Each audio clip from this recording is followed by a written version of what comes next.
Hello! I don't know if everything is quite working correctly, but welcome. Let me know in chat if you can hear what I'm saying. We are planning on doing some Dwarf Fortress today.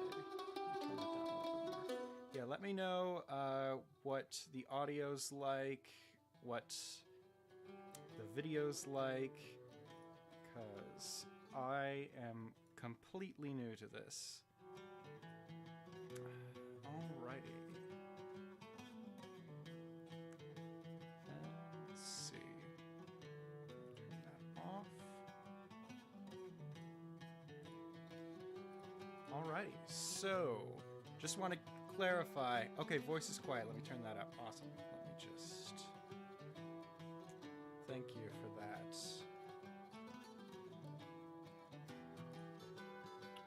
Just a moment. Mess with some settings. Okay, that ought to have boosted it quite a bit. Let me know if that's good. But yeah, let me know how it is now, because I have boosted it.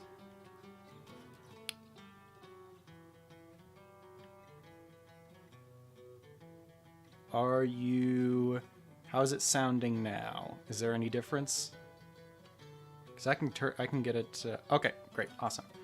So, first, we're going to create a new world. I am not sure whether we're going to be doing Fortress or Adventure mode here. You can give your input there.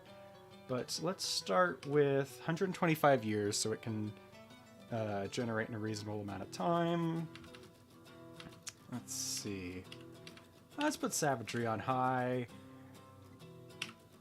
Beasts ought to be on high there as well, I think. Mineral occurrence is always tricky because you can end up with some really shit starts. But, you know, let's put it on sparse.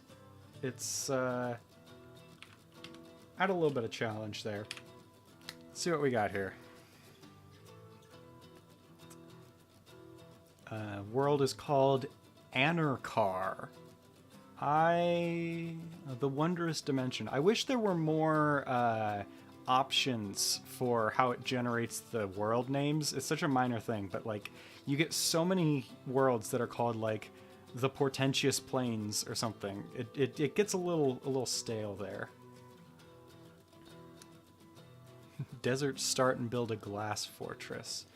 Well, glass, like green glass, is extremely easy as long as you got fuel. You just got infinite resources there. But the crystal glass is the tricky stuff. I'm seeing a couple people saying fort mode here. That works well with me. Let's see. Okay, so we got a couple of goblin civs up in the glaciers. One in the tundra there. Oh, that's the whole generation. Okay, let's take a look around. We got a big mountain in the center of the world here. What I really like to look for is places where the you get like a mountain peak right next to an area you can actually embark from. Oh, here we got at least a minor mountain peak here, and then a couple options over here right next to somewhere we're actually allowed to embark, because you can't embark directly on a mountain. Oh yeah, I mean, I should probably start by talking about why I've been gone for so long. I threw up a post on Patreon that should be available for everybody to read, but basically, yeah, first of all, big apologies for just vanishing, like going off the face of the earth. You know, it was the sort of typical creator burnout. Right here, let's just move. Start saving that. You know, the whole concept of doing videos like this on a weekly basis, it is insanity. Like, I saw Krug Smash sort of doing that, and I thought, well, if he can do it, then surely, if he's been doing this for so long, doing such a good job of it, surely I can do something sort of on that scale. But I mean, it was destroying him as well, right? So I was never doing anything quite on the scale of uploads that he was, but it's just not sustainable to try and do these extremely long illustrated videos with that frequency. And so what I'm planning on doing now is switching to a because this is not like I'm about to get into a full-time job, and so this is going to be strictly a hobby thing, right? This is free time, and so I don't have to feel worried about not meeting a schedule, because there is going to be no schedule. But hopefully, if these streams are working out, then we can have regular content that doesn't take so much to make, But yeah, there's details there on the Patreon page. Okay, so we've got here a swamp with a volcano on it. I did like a volcano fortress up in the mountains just on my own like a month ago. But this one, let's take a look at the elevation here, because I do like... Okay, that's interesting that there's such massive cliffs on this one just throughout the whole area. It looks a lot flatter than that on this screen. But okay, so that's Volcano in the Swamp. Thank you, Kirby SNES Dreamland. I appreciate you all too. But yeah, I really like these areas where there's a huge cliff face. There's one with a river as well. It's got a marsh. Both the mountain and the marsh are untamed. That's I like having those giant creatures around. Lots of fun. An occasional strange animal people. Another place, marsh. Swamp isn't entirely my favorite, but I could go there. Anybody have any ideas for what kind of biome they want to start in for this fortress? I have no plans for this, but open to suggestions. Just going by the seat of our pants here. There are some sea ice. Sea ice I was kind of interested in checking out, because one time I did a sea ice fortress, or a fortress right next to the sea ice. You can't start in the sea ice. Where there would just be occasionally like herds of giant walruses just walking across the ice, and I loved that. But gotta find somewhere that looks good. Looks like there's an abandoned dark fortress here. That's interesting to start next to. Like a little island with a freezing taiga. But I think that's isolated from... No, it's not isolated from everybody. Okay, so there must be a glacier connecting all this. Alright, let's see what we got.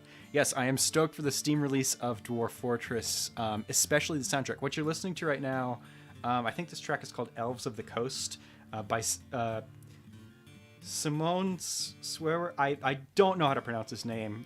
I should. He wrote it phonetically up on there, and Tarn says it in the video. But basically, this track was written for... it was inspired by Dwarf Fortress. I don't know if it was written for SoundSense, but he let it be used in SoundSense.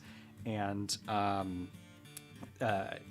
this guy Simon Simone, sorry, he has just this amazing like dozen or so songs that are inspired by Dwarf Fortress, and they signed him on for the Steam release. So he is going to be involved in the creation of the soundtrack, which I'm very excited about. I've listened to a couple of the samples there from just the pre-release stuff that they've streams and things, and I really am stoked about that. Just the music there, it's one of my favorite things here.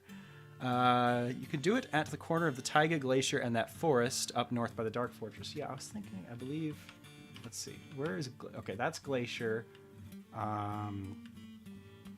Now, what is the... Okay, deep metals and shallow metal. So there's at least 3 kinds of metal. And flux stone. That wouldn't be a bad idea. Taiga up here, no metals, but more flux stone, clay, and sand. I think sand, it doesn't actually tell you normally, but I've got DF hack.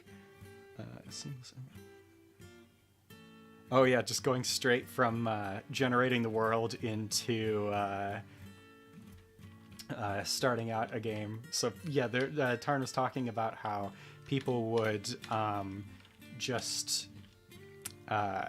they generate a world, and then it would just boot them back to the main menu, and then they wouldn't know what the hell to do. Oops. And so that's one of the things that they've addressed. Adding our own music to the game. Well, there's modability. I mean, from what I've seen in the files, it feels like it should be really easy to mod in your own music already, but I don't know. But it's just like in a folder there, so it can't be that hard, but maybe it just does that single looping track and there's nothing you can do to make it other than that. That would make sense. It would make sense if it was kind of difficult since Sound Sense is a whole other utility. But I don't know they've mentioned anything to that effect. I just think that that's very close to the Dark Fortress, but it might be abandoned altogether. It's got to be easier to add more music if they since they're putting in a bunch of different tracks, so surely you should be able to swap out some of them. Okay, I keep pressing the wrong button and sending myself all the way back up there. This is relatively flat. Normally I like areas with more divergence in terrain, but Glacier with the taiga next to it, I kind of like that. And I don't know what the river's going to look like. It's probably going to be weird because like the river is going into the glacier, and this ought to be an interesting embark. I think I'm going to start from here. Looks like there's just enough resources to be able to do well. Okay, so we got a tiny dwarf civ here. Larger one there. Oh. Okay, I'm just swapping between them on accident. Oh my goodness, I don't know what that button is that I keep pressing. It might be from adventure mode controls that have gotten me mixed up here. Just plus and minus. Okay, so there's a civ in the mountains to the southeast of us. That might be the most appropriate one since it's just so nearby. That's really far away. That's kind of similar place. Insightful Razor and Diamonds of Parching are both relatively close. It doesn't actually matter how close they are, but I like to start somewhere close so it kind of makes sense. Relatively close anyway. Okay, Gallia Fangs is like 2 settlements. Ship of Author. Okay, so Diamonds of Parching or Insightful Razor. Any opinions just on the names here? I'm kind of inclined towards Insightful Razor. That's fun, but doesn't really make a difference. Let's see.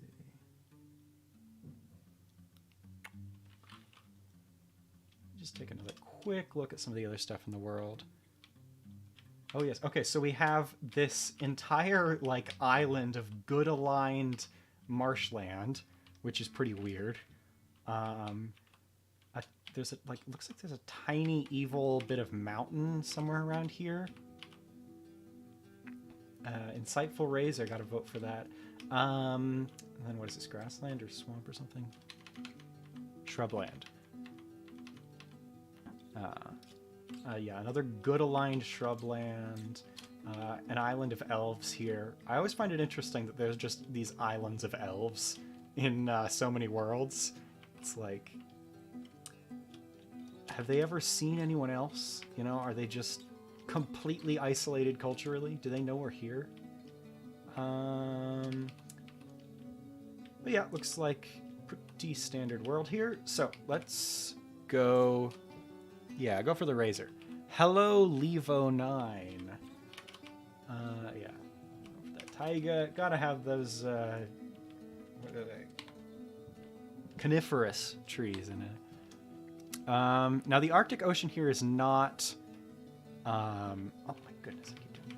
The Arctic Ocean here and the taiga, they are both not wild, which is unfortunate. I would have sort of preferred a extensive wilderness. Let me just check this one over here real quick. I want the savage areas, but I'm guessing this whole ocean is... Oh, there is some untamed wild here. Alright, let's just start where we were gonna...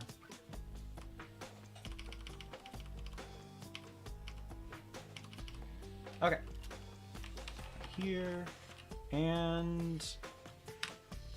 saltwater. You know, I've never really had this be much of a problem. See, they got a light aquifer here. It says... I think it says somewhere on the wiki that if you start in the aquifer, if you start with next to salt water, then all the water on the Embark is going to be salt water. But in my experience, that's not the case at all. Yes, this is from Bastion soundtrack. I've got a playlist here of it's the Sound Sense Simon Swearer tracks. And then some tracks from Bastion and some tracks from the acoustic mix of the Pyre soundtrack. Just felt fitting for Dwarf Fortress to me. You know, normally I like to look really closely at these dwarves and to try and find out which skills I want to give them, but we'd be here all night. So this one, it said they wanted to do some masterwork creations, so excuse me, maybe a stone crafter here for them, give them competent, or maybe I'll just put them on mason. Mason is, I think, usually more important. But thank you, Levo9. I'm glad you enjoy it. And yes, this is Mort Strudel. After so much time gone, finally returned. Okay, so we got the Mason. What do they got? Dreams of raising a family. Very greedy. Incredibly tough and slow to tire. Okay, I'm gonna give this person... Okay, here's what I'm gonna do. This person's gonna be my miner, and they're also gonna be my military person, because miner is simultaneously a super important skill for just obviously digging out your fortress, but also for a combatant. A soldier can actually be a miner, and their skill in mining determines how good they are at fighting. And so you can have them do double duty, but you got to be careful about the assignments of the picks and stuff. So a little bit of micromanagement. But okay, you want to create a great work of art, and you like nickel mail shirts. Okay, I'll give you 2 points in armor smith, and we probably won't be able to fish because it's probably going to be frozen over the whole time. So some really important... We're probably going to be able... We're probably going to have lots of wood because we're right on the forest there. I'll give you carpenter too as well, whatever. Let's see. Modding in to play as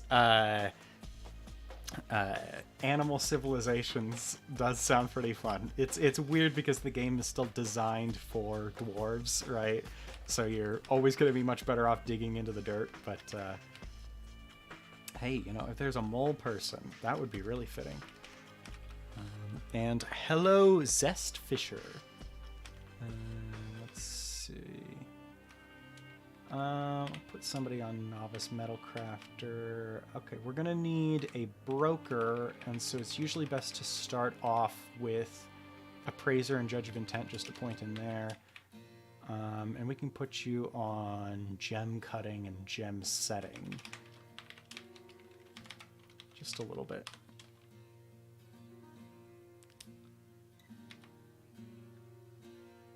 You got to be really careful with having miners fight with their picks, though.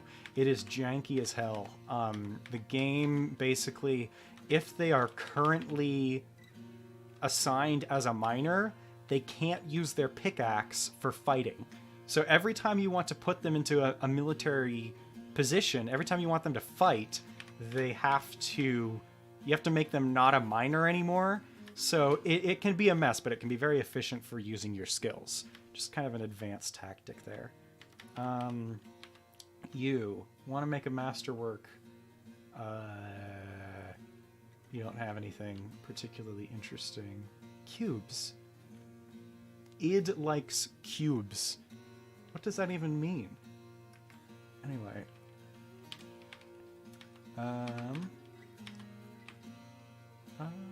Couple points. Do I have a carpenter? I do have a carpenter. I'm just gonna put...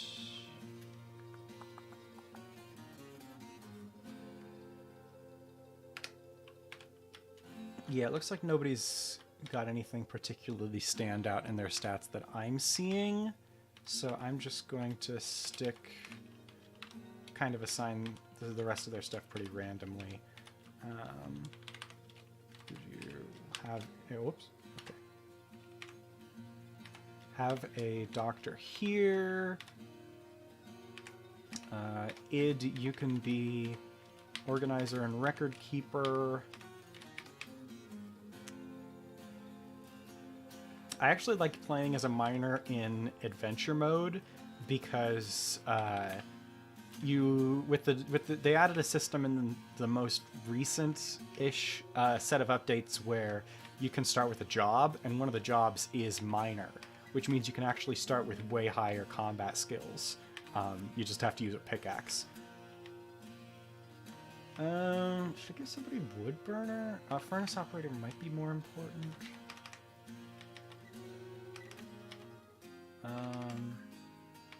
Mason. Okay, we'll do Mason and Furnace Operator. I think we got most of the skills here taken care of. Probably missing something important, but whatever. Okay, so we want to remove all this wooden stuff because it's a lot easier, it's a lot cheaper to make it with wood on site, even if you're bringing your own logs, I think. But we don't need to bring our own logs because there is whole taiga there. No bags, no quivers because they could be made more cheaply with cloth, which we will bring some of. Let's bring some more plum helmet spawn seeds. One thing I like to do just for sheer, just to entertain myself, is to make sure we have as much variety of drinks as possible for the start. I think it has a slight impact on their mood, but mostly I just, you know, I don't want 40 units of rum when we don't have any wine. 15 each, cost the same. Okay, animals. So I think turkeys are the best. We're going into the freezing cold. I mean, there's nothing that's... oh, it's Thanksgiving coming up. Perfect. I always get confused on this list here. Yes, turkey's down here. Turkey hen. 3 hens and a gobbler. Will I be finishing the long night mod? You see, that's a great question.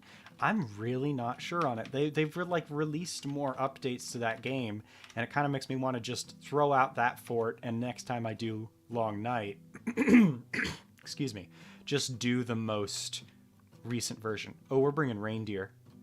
Perfect for the Arctic here. But also I mean, it was such a... I really enjoyed that setup of the guerrilla warfare. So it's hard for me to just put that down, but I'm not sure I'll be returning to that. I feel like I have way more points than I should. Okay, let's get some leather. Very cheap way to make a lot of things. And... Oh, not bronze picks. We don't want bronze picks.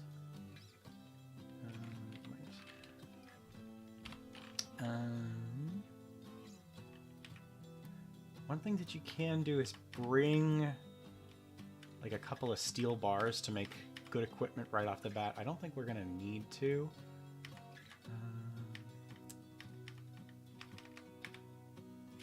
Bring a couple of barrels, I guess. Or I'll just bring more alcohol if I want more barrels. Some food. I would... That's good. Prepared giant wombat lung. Ibex meat. I don't think we'll be finding a lot of ibexes there, so give them some variety. Okay. Still a lot of points. I feel like I never have this many points to start out with. I'm not sure why. I must not have given my dwarves as much skills as I usually do. Here. My miner, I'm going to give them some points in dodging, probably, because I'm going to be using them as someone to fight early on.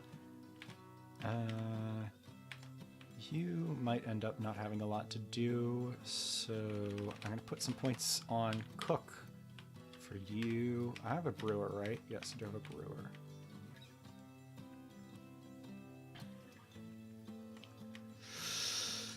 Look, it's not off the table that I might go for the continue guerrilla warfare, but not 100% on that. Oh, I could give the miner the teacher skill as well. Wait, that's not the miner. Give him the teacher, leader. Now that's getting closer to all the points there. Okay.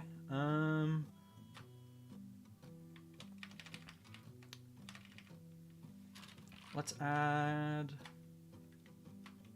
a little bit more in the way of seeds, because that is always a limiting factor early on. But other than that, I think we're pretty well good to go. Okay. Now, real quick, fort name, Hammerbrand? Come on. That's excellent right there. The Walled Walk is what it's named this image preemptively. The image for the fortress, our banner. I might go with that and try and come up with something that corresponds to it.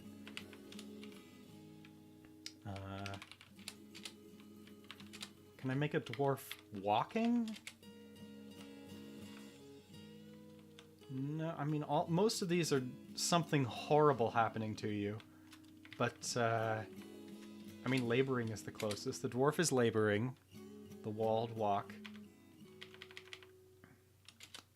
Maybe an object of some kind. Oh, well, can you put wall?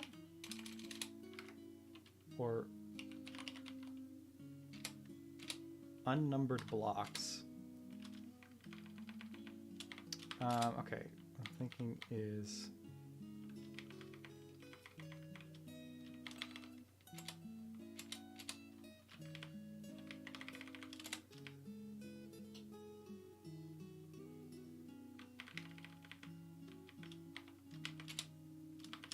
Okay.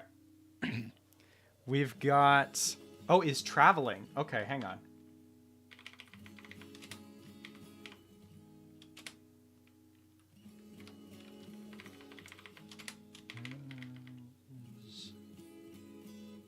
Yep, no, it's right there. Thank you. Thank you, Luca. Okay. The Walled Walk, an image of a dwarf and blocks. The dwarf is admiring the blocks are striking a menacing pose. The dwarf is traveling. The idea...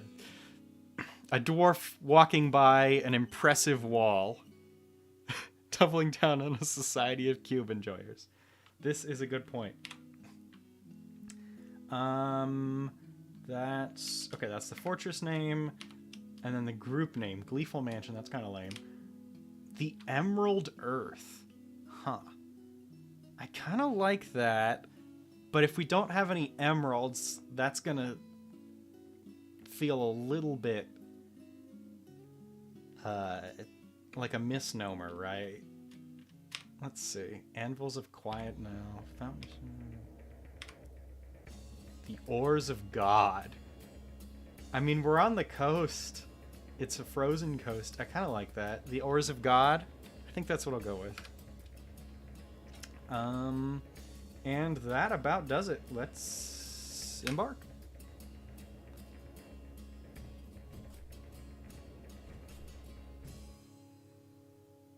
Oh, okay. You've arrived after a journey from the mountain homes into the forbidding wilderness beyond. Your harsh trek has finally ended. Your party of 7 is to make an outpost for the glory of all of Luxstukos. There are almost no supplies left, but with stout labor comes sustenance. Whether by bolt, plow, or hook, provide for your dwarves. You're expecting a supply caravan just before winter entombs you, but it is spring now. Enough time to delve secure lodgings ere the polar bears get hungry. New chapter of Dwarven history begins here at this place. Nilzes, Hammerbrand. Strike the earth. Okay. Metaphor for vegetation. That's interesting point. Should have considered it. Right, so big snowy forest here. And then there's glacier here somewhere. Looks like that's a little bit of glacier. The ice. Hang on. Ice wall. I'm having a little trouble visualizing this. Okay, so you've essentially got this massive chunk of ice coming up from the forest here. Okay, I see. So we got basically a big plain of ice here, a big sort of spire of ice, big ice hill, and then forest and trees over here. Okay. What do we got? White sand. Okay, right, sand is here. White sand feels fitting for like a snowy area. Well, now you guys are making me wish I had gone for the Emerald Earths. But too late for that. Ice wall. So there's a couple ways we could go about this. A tempting one would be to like build into this big hill of ice here. But it's really close to map edge. It's not as important in Dwarf Fortress as it is in something like RimWorld, but the alternative would be somewhere... It's hard to tell that this is a coast right here because everything's just covered in snow, right? But there's basically a coastline like right around here, but the coast, everything's ice. I think... Oh, wait, are we actually on the coast? Or is this just glacier? Actually, I'm not sure about that. The difference would be that the coast would be ice all the way through. The glacier would just be a few levels until it hits something else. I can't actually remember if we're on the side of a glacier or a glacier and a coast. But I don't know if I really want to build a fortress in the ice. That doesn't sound like the, homeliest place. But I like the idea of like the ice being this imposing shape next to it. I'm not sure if we're going to be able to grow anything here. Oh, snow-covered ice. Wait, what? Oh, okay. I thought the forest was in the ice itself. Oh, hello. Okay, so we got dense meadow grass and mountain avens. Are we at a mountain? That doesn't make any sense to me. Mountains, you can't really grow anything on the surface. Okay, we got rye. That's good. All right. Yes, we are just starting. So the big question is whether we try and dig into something or just create a hole in the middle of the map here. I'm probably going to just create a hole in the middle of the map because there's nothing really to dig into here. So the middle of the map is about right here. There's a slight sort of clearing of the trees. Technically river right here, but not really much of a river, considering it's going to be frozen probably for the entire game. Okay, let's start digging in here. Bring it down a couple levels, just see what's there. Meanwhile, let's try and build a farm plot if we can. And there's actually a lot of plants here. You can't tell because of all the snow. Oops. Yeah, so that should be good for creating some options for brewing stuff. So, we're just gonna unpause after we set some trees to be cut. Okay. Slowly moving around here.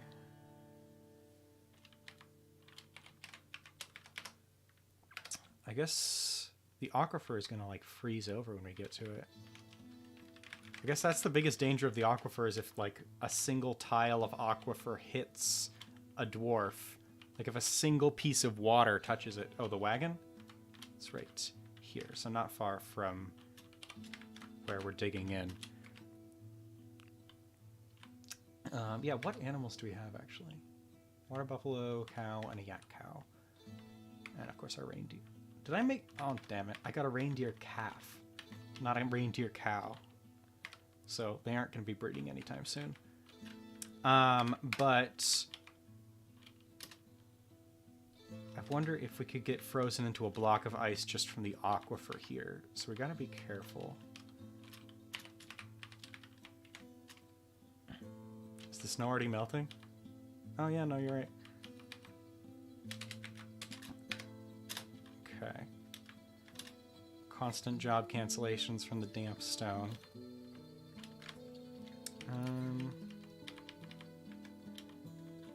Not sure if we're straight up through the aquifer yet or not.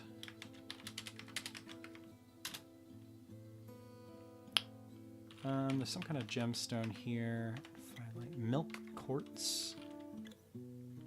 Pretty low value stuff, but all of it's helpful. I don't know if water's actually allowed to flow into here because of the cold. Like, I don't see any water at all.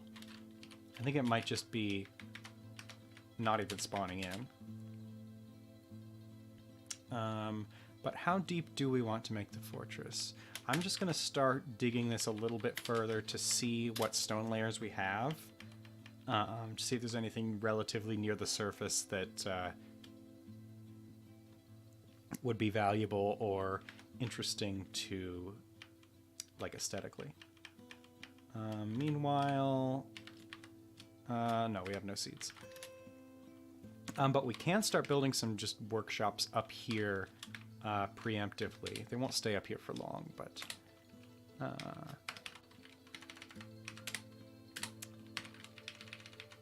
otherwise we'll just have people doing nothing for a little bit here.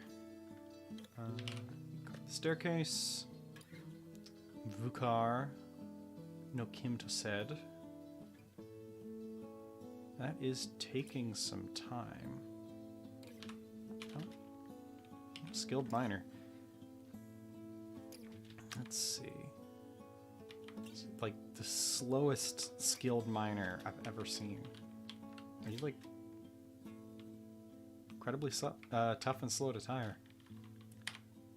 Anyway, I mean, it's all phyllite. It's just phyllite all the way down. Is that even magma safe? Oh, oh, oh. Marble. Okay, now we're talking. So the question is, do I dig into the marble itself to build... Oh, there's water. Water's starting to come down a little bit. But it's going to be very slow. You generally don't really need to worry much about light aquifers at all. Let's go one more level down and probably dig into the marble here, because that is very useful. It is a valuable stone type. It's what is it? Fluxstone. So now we can start planning out the fortress proper. Let's see. Usually what I like to do is have kind of a main thoroughfare on a single Z level, and then and like on the top Z level having all of my workshops, or rather the finished goods stockpiles, and then all the workshop production areas are like above or below them. And the effect is that right at the top here, when the finished good stockpiles are right up here, there's it's a very short distance to get it to the trade depot, and it means people can get around very quickly in this top area. Don't know if I'm explaining that well, but you'll see it eventually. We want this... How much water is already here? Just a little bit. We can mostly just ignore this water for a while. Eventually we'll want to do something about it, but it's pretty slow in the... Oh, I should have somebody else assigned as a miner. But it's pretty slow in the light aquifers. Still no farm plants available. Okay, so let's start on some of these workshops.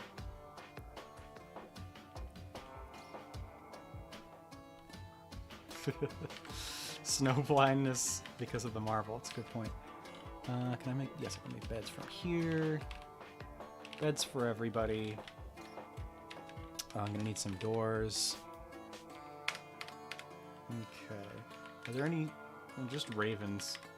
Nothing particularly dangerous here yet. This is not actually a savage biome, so...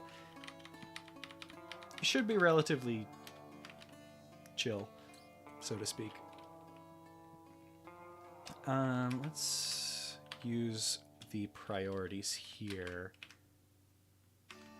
This is going to be our first stockpile. What I think I'll do is in the other direction, I'll put some of the more, some of the amenities, stuff like the, what's it called? The tavern and the bedrooms. Okay, the bedrooms will be like this. Don't need anything too crazy here, just for our starting dwarves.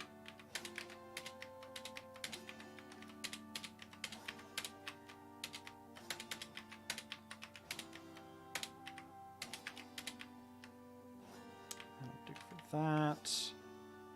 And just bring a path down to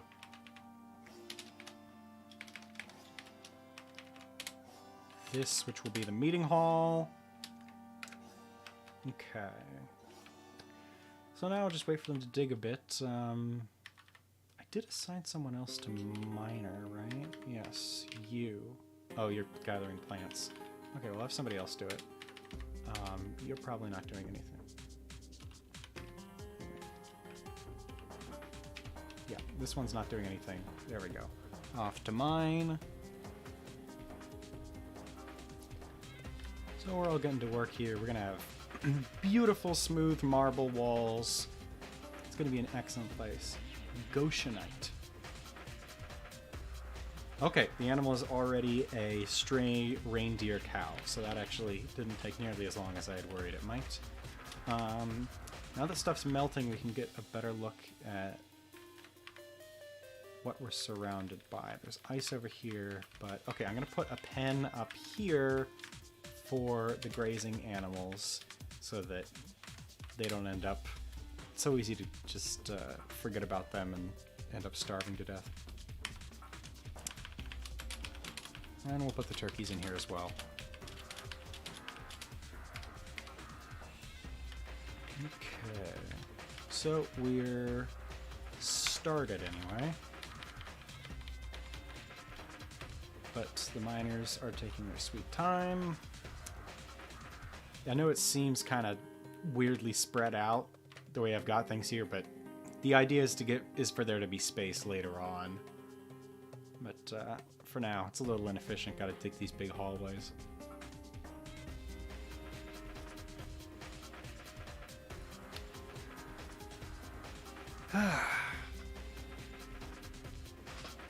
Yeah, I was in the Krugsmash stream, just in the chat there this morning. Oh, snowstorm has come. I don't think I've ever seen a dwarf, like, actually have negative effects of hypothermia. But, yeah, like part of what led me to just say, screw it, let's do a live stream today, is just popping into the Krugsmash live stream and just seeing, yeah, this can be very chill. So we've got this frozen river, but you can barely see it because everything is snow. I do wonder, with the way that the grass is thawing out here, if it's possible stuff will thaw out? Surely... Oh, we need water. Oh, I didn't even think about this. Okay, that's kind of... sort of minor emergency, but dealt with without too much difficulty. We just got to figure out which tile is the actual... Oh, we have fire clay. We can use that for some really good... what are they called? Always remodel later after situated, yeah. I mean, I don't think we're on any ice right now, but if stuff starts melting, we're gonna have to terraform this whole area a little bit. Okay, but this is kind of emergency, just so to make sure we have water for whenever we need it. What I'm doing here is just digging into what I think is the aquifer. I think this level is the aquifer, which means this single tile right here will slowly fill up with water, if I'm right about that. Which means we'll have access to fresh water, even if we're forced to drink water instead of booze. Okay, we got beds going up. Let's make a stockpile with custom stockpile. Most of this right now we will enable. No corpses. No stone.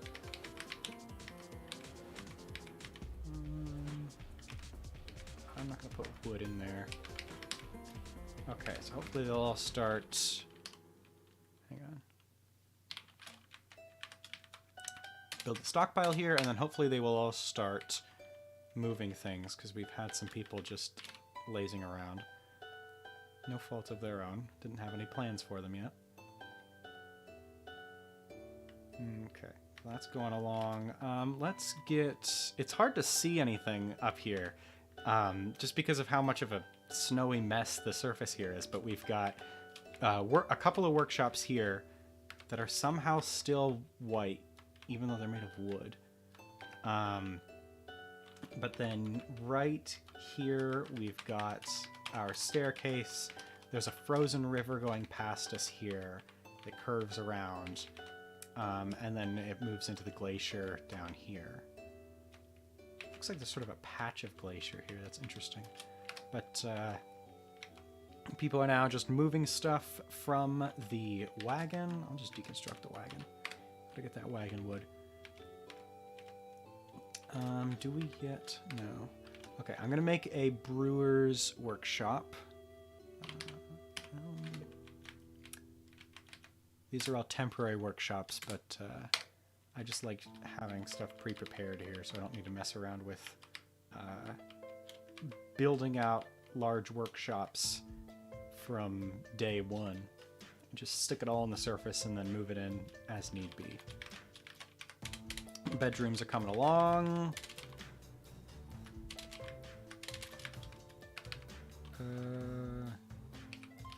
We are down one bedroom.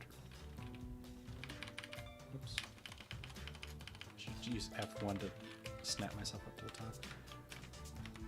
Let's see. I'll just tell them to make another one. Do they have doors yet? I've set them to start making furniture. Yes, we do have doors. I try and just sort of speed run this early bit to get as much of the necessary amenities up as possible, as quickly as possible. Because we can make everything nice and polished later on, but definitely have to get the basics down. There's a bedroom. There's a bedroom.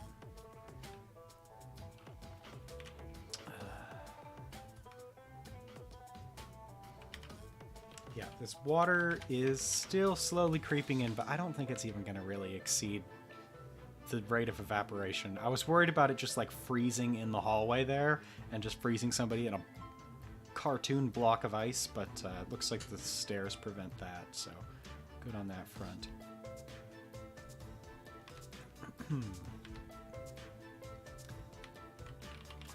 Next thing will be probably workshops and our production pathways, which is going to be a complicated affair.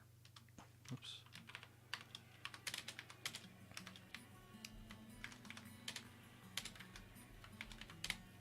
Okay. Usually I've got several different kinds of finished goods stockpiles up here on the surface, and then the workshops and raw resource stockpiles are then vertically above or below those, so that the distance the workers have to travel is not actually that large, even if they're going past a number of workshops to get there. What is this guy doing? I'm just drinking. Do we have the still ready yet? We do not. Oh, we need some architects. This whole screen here is from DF Hack. Very useful for managing labors. There's a whole different system they're coming up with though for the Steam release. Basically, with the managing labors in the Steam release, like all the labors are put into these categories now. I guess they're probably not too different from these categories here, but it's designed and the UI looks like it would make it much more convenient to manage those at least. But I still might be waiting on that DF Hack release with bated breath if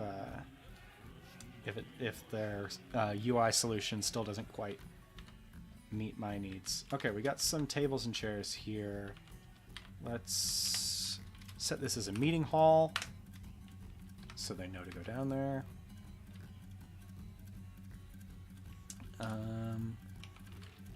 Okay. So now we're going to get to the point where I need to decide which industries are going to go where. I guess I'll start with obvious things like stone and wood. Here. This one down at the bottom left is going to be stone, and then what I would do here is put an up-down staircase. Oh, stockpile.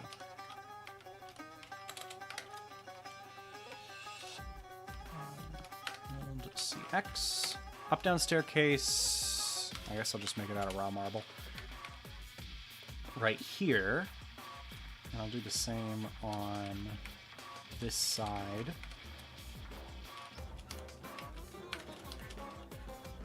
Oops. CX.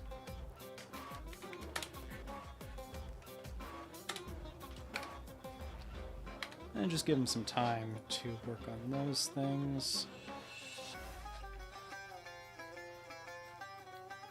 Okay, we got levels there. Okay, so these are probably, I'm going to take these further down. So if this one's the stone, then all we really need is stone, the raw stone, the workshop, and the finished goods. So this just needs to be 3 Z levels. So we got the 1 Z level up there, 2 down here. I guess this one can be a down staircase, or an up staircase. And then for the middle level, I'll put... Let's see how I want to do this.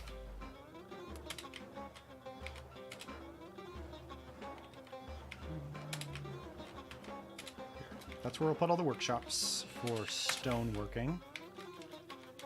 And then down here is where we'll have a huge stone stockpile. They're hungry.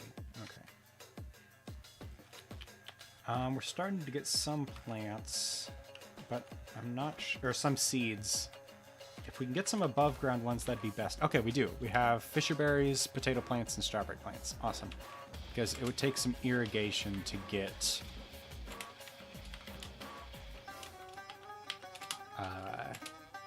stuff set up down underground.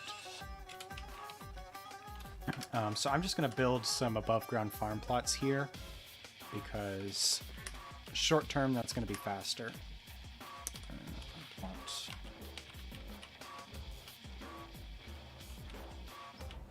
You always get some tiles that you can't build at all. Okay, there.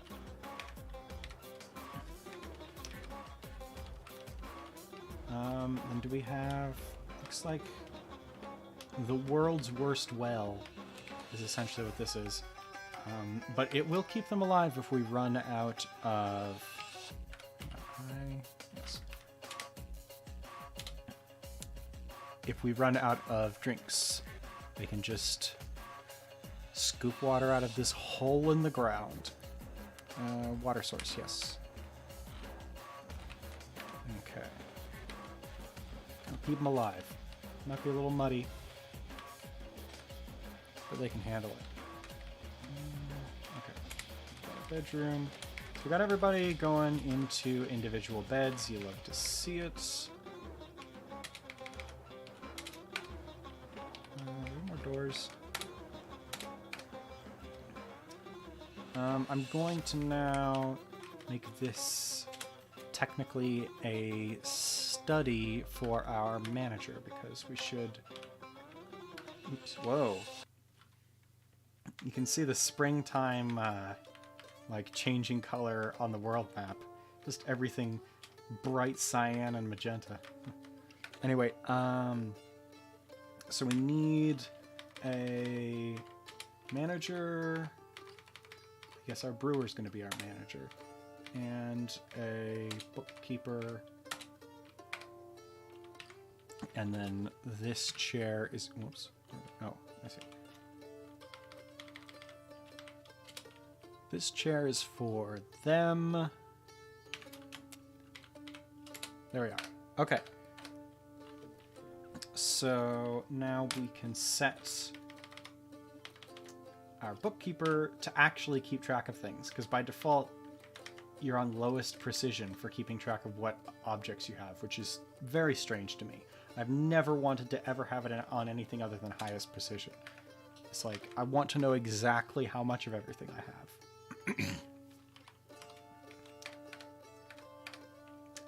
But now that we have a manager, we can start making things through the manager screen.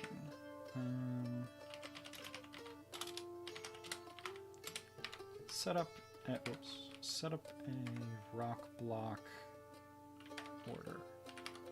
Whoops. repeating rock block mortar. I should say conditions, yes.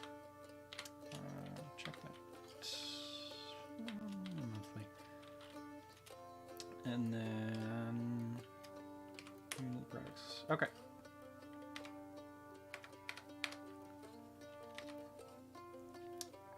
So miners are sleeping. Okay. Not this one. We'll slowly working through here. I guess I'll set, while we're waiting, I'll set a chief medical dwarf. Because I specifically gave somebody skills for that. Because I knew we'd need it eventually. Just nice to get stuff out of the way as quickly as possible. What are you doing? This guy's standing in a doorway. Is there nothing else to do? Okay. Can you copy? No, you cannot copy stockpile settings in Dwarf Fortress. It's a quality of life thing in RimWorld. But that might actually be a mod, now that I'm thinking about it. Okay, now with the wood industry... Yeah, perhaps I should not have made such a massive stockpile for stone. Slow this down a little bit so they can start digging on things that actually matter. Yeah, admiring the door. I don't think it's a very good door. Is there? There's not even a door there. He's just standing in the doorway. Let's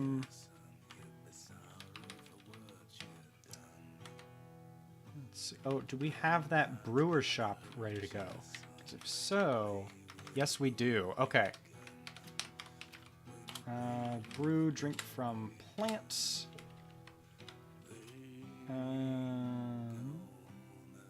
Conditions. Hang on. I need to change the amount. I think I need to make a new order. Brew, drink from plants. We'll say... Put 10 on there.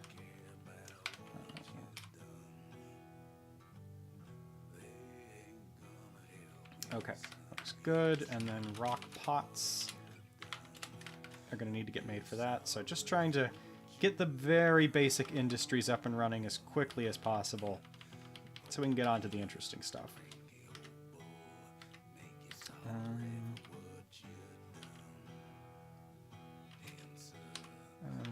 Let's put the stone stockpile down so people will take stone out of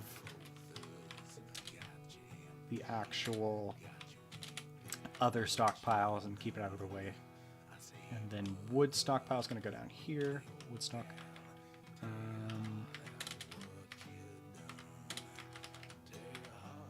Just build this the same size. We don't really need as many wood workshops, but I'll put some wood burners or lime makers or something in there. Slowly chewing our way through the marble here. Gotta taste the marble. Pile wood. A lot of things to do at the very beginning of a fortress. The faster you can get it done, the better.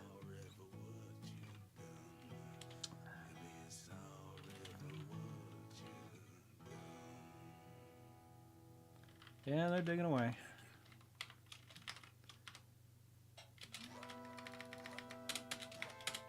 Oops. I don't know if my keyboard is really loud and annoying on the stream, but can't hear it myself from your perspective. But yeah, just getting to work on those industries. Oh, the weather's cleared. I guess I could make a really, really early hospital since I have a medical dwarf. But it just takes more time to dig out. If I need it, I can just convert some of the bedrooms. Okay, so some of the area for workshops here is ready to go. So, oops. Build workshop mason. Do I have stone blocks yet? Yes, I do. And then build a craft dwarf workshop here.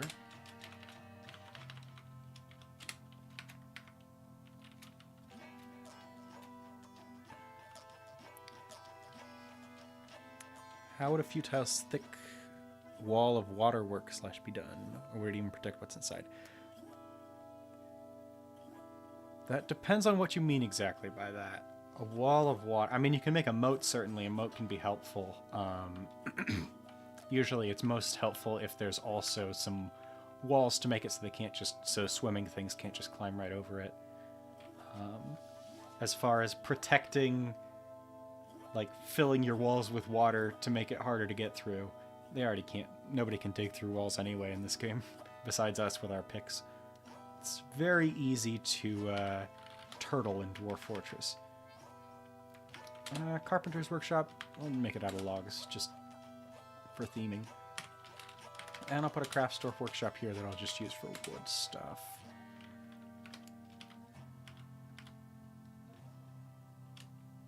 Okay, yes, working on getting these industries up and running. I should make these staircases instead.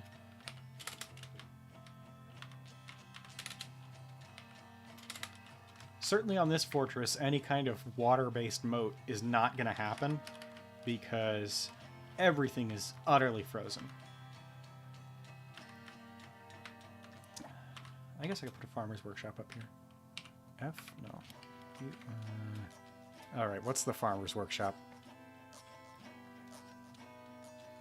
K? Nope. It's on this list somewhere.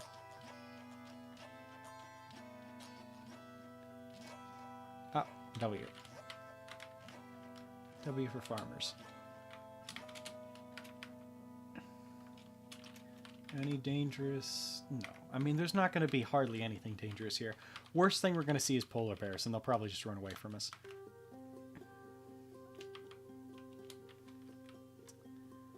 Okay, so what's the next industry we want to start building stuff for?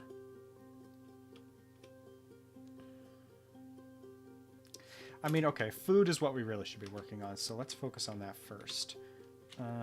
So is there... Yes, it looks like there probably is soil up here. A fortress built around cavern spires at some point. Yeah, the I really like the 3D nature of the cavern environments. I like everything 3D in this game. This is a much flatter Embark than I normally do. A lot of people like having it as flat as possible to give them as much room to build what they want, but I like being able to dig into stuff. Okay, so next plan is to create our food and drink industries here. So what we're going to do is have this branching off from the... Hang on. Yeah, okay, that'll work. Have this branching off from what's going to be our tavern here, and then basically we're going to go vertically up from there, kind of building the industry backwards. This is going to make sense in a minute, but to make it so at the top of the sort of production chain are the farms up in the soil layers, and then comes the plant stockpile, then comes the still, then comes the drink stockpile, so that as you're going through that production chain, you eventually end up where the raw resources are actually getting produced. Well, this we can do.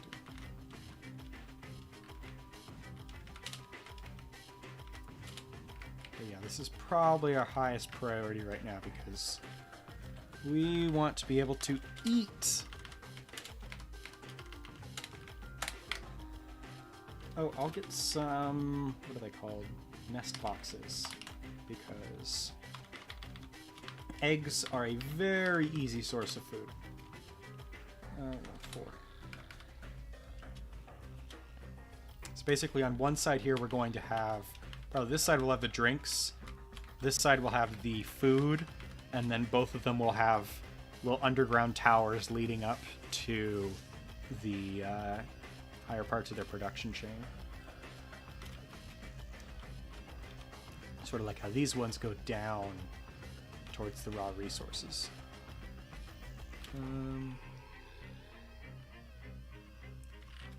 A lot of people just hauling boulders around. Maybe I shouldn't have made the stone stockpile, but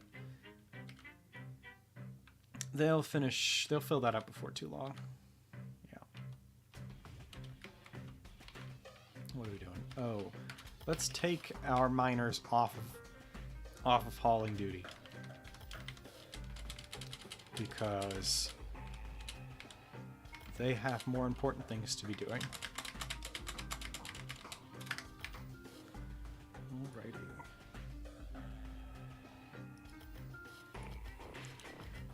Yeah, digging into the side of the mountains like the old DF. Like when I read Boat Murdered, I was very like baffled. Like, is this the same video game that I've played? Because old 2D Dwarf Fortress was, from what I've seen, I've never played 2D Dwarf Fortress, very different beast in many ways. It just digging deep. You're not actually going like down. It's weird to even think about for me, of where instead you're just digging sideways the entire time. But yeah, I really like that sort of design for a fortress because it really just gives that feel of the grand dwarven entrance into the mountain. That's why I often start next to the mountains. So they're digging. But everything seems to be pretty chill for these guys. No immediate threats. There's goblins somewhere. Oh, goodness me. Okay, so this Goblin Dark Fortress. See, I had it in my head for some reason that when it's gray on the map here, that means like it's empty. This is not the case. There are 3,000 goblins, or 3,000 citizens of this Goblin Dark Fortress of Tin Hell, very close to our fortress. So we're going to be having some interesting times there. You know, at least it's a short trip if we want to go attack them, but I don't know if we should. Oh, actually, what month is it? Okay, early summer. We got to get our depot up. Shift toggles. Shift enter toggles the labor category for the DF labor menus and as one by one. So let me take a look at that. Shift enter. Oh, so it just gets all. Oh, I see. Yeah, I mean normally I do stuff one by one with this. 3,000 goblins or a few icy boys. Yeah, I mean the trick is when you've got a massive goblin fortress, you really can just whittle them down if you've got strong soldiers, unless they've got a demon. If they've got a demon, you have basically no chance. I've never seen a demon actually go down in combat on a raid. You have to basically demand surrender, and then the goblins will give up the demon on a silver platter for you, and you just execute him. Because you're never beating that guy in combat. Food. Okay, so this one is going to be the drinks stockpile. Close all those. Get the plant drinks and animal drinks. Okay, hang on. This always messed me up. Cheese from animals. That makes sense. What is this plant cheese? Is like soy cheese a thing? Seems like the sort of thing that would be in Dwarf Fortress at least. If we've got like pig cheese, which isn't even a real thing. But like there's no way to make plant cheese. Oh, in Dwarf Fortress rather.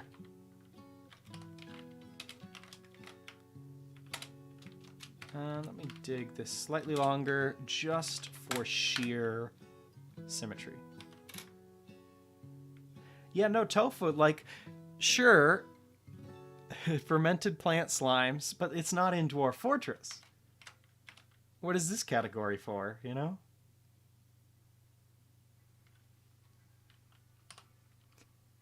Listen, all this takes a lot of getting used to. I guess it does. And you do get used to it. Okay, so this is going to be where we put all of our stone finished goods. I've sort of dumped a lot of stuff in there right now, but the point is to organize things as early as possible, just to get all of this out of the way. I should probably take this, like, vocal track out of my playlist for this. It doesn't really work when you're talking over them.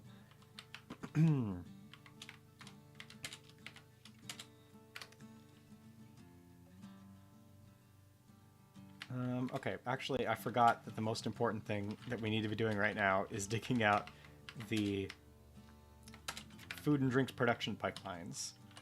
So, with regards to drinks, which they're already starting to bring down, so the next level up is the stills.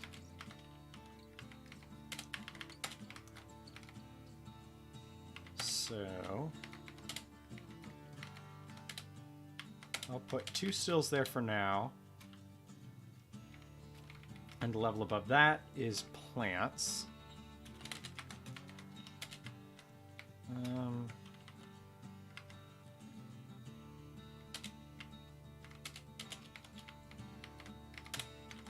then level above that, we're just going to keep going up until we hit... Oh, that's an interesting... Okay, so the next level, the first level that's soil, is also the aquifer. I guess it doesn't really matter that much, though. I could dig into the fire clay. I think fire clay is still growable, and we'll be unearthing clay for our dwarves. If we want to do ceramics, I'm pretty sure fire clay is one of the best options for that.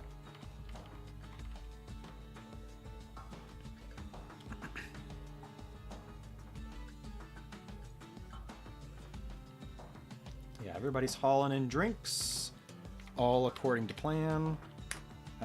Pile food, and then this is where we put our prepared meals.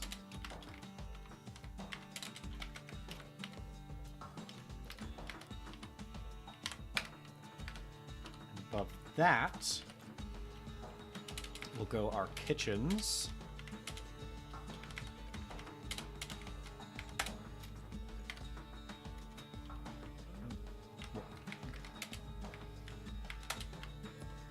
And above that, we're going to put... My throat's a little scratchy today. But... aqueducts.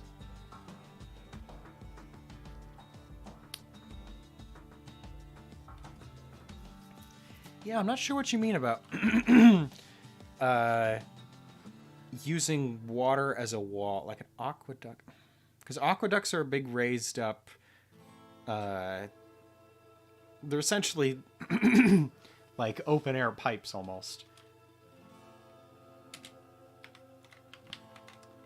But I don't know how that helps for defense. Certainly you can use water to push people around. In a place like this, you could maybe use it to freeze somebody, but it'd be very hard to do that.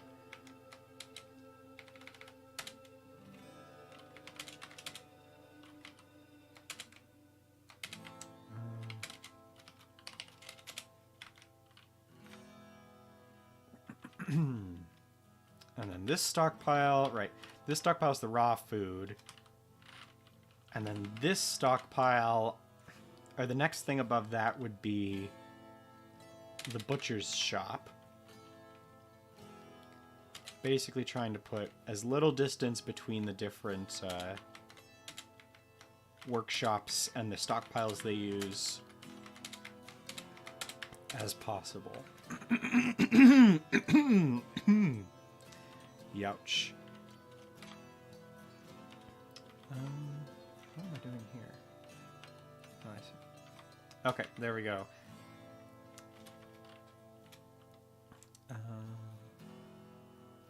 Build plot. Now I can start getting some plump helmets brewing. Hello, Krabby. Maybe some cave wheat. Can you cook cave wheat directly? I think it might just be for brewing. Except unless you want to like mill it into flour. I should put a refuse heap because the cats are eating their fill. On the ice. Of snow.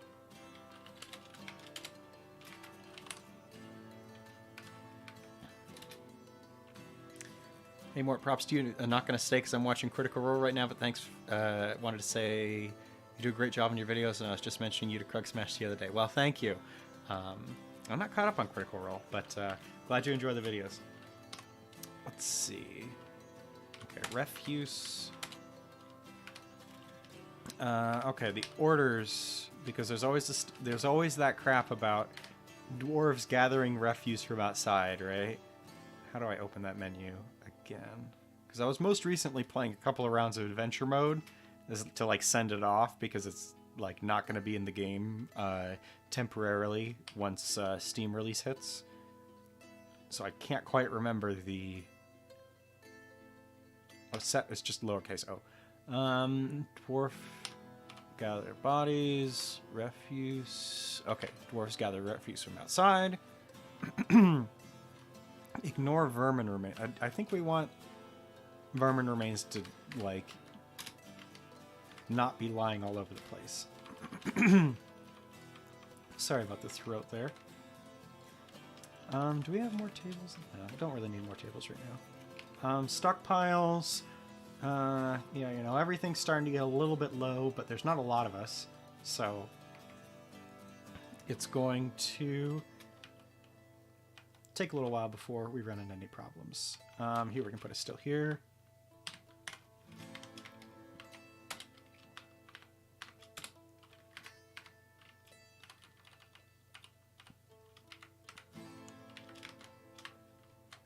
No, I believe... Right, we don't have brew drink from plant because we can't brew anything right now because we don't have any empty barrels. Ooh, okay, these plots are ready to go. One of these I'm just going to put plump helmets all day, every day. The other one, we'll get a variety. Get some sweet pods. No, I don't want to do dimple cups yet. We'll get there eventually. Cave wheat.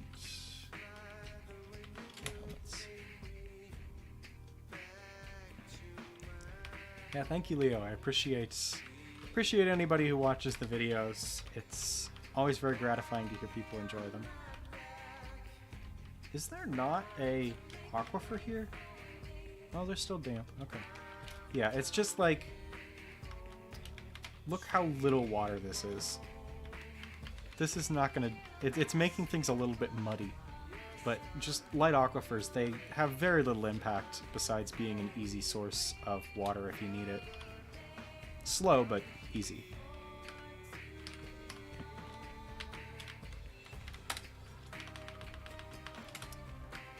Okay, so now we can remove the still from the surface. We didn't really end up using it, but I just like having it there as early as possible in case it ends up being relevant. So then we can put the plant stockpile here.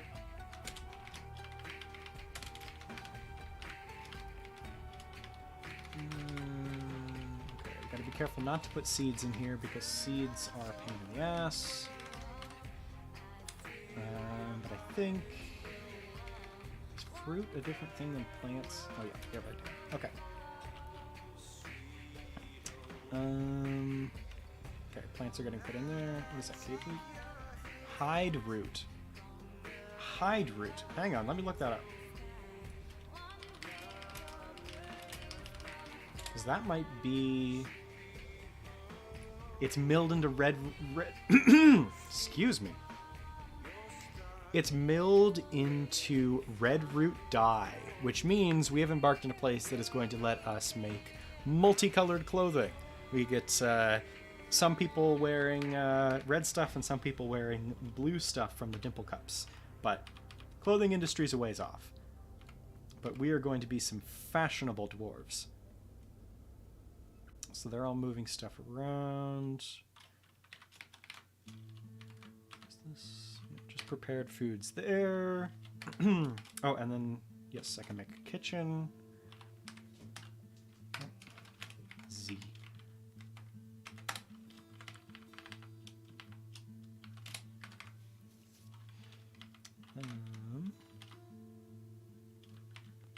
It looks like we don't have anybody on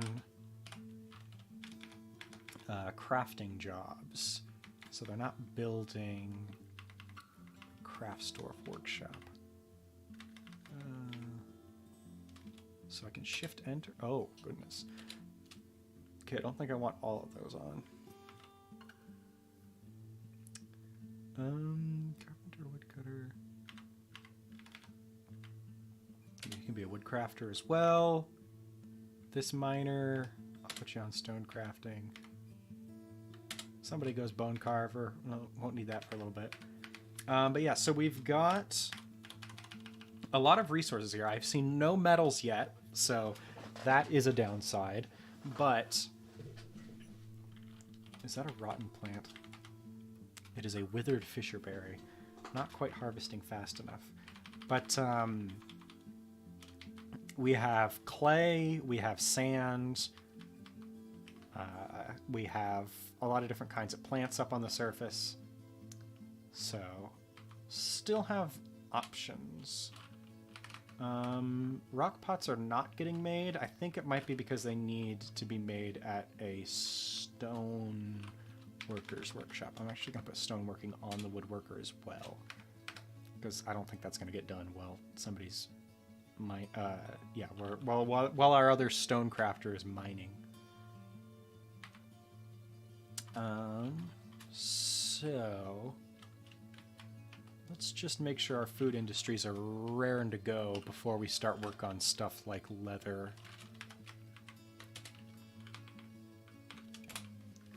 I want to get all the basic industries up as fast as possible. I think it said there was one kind of shallow metal and several kinds of deep metal. So that's something to look out for. Okay, so this is where we're doing like butchery. Why? No.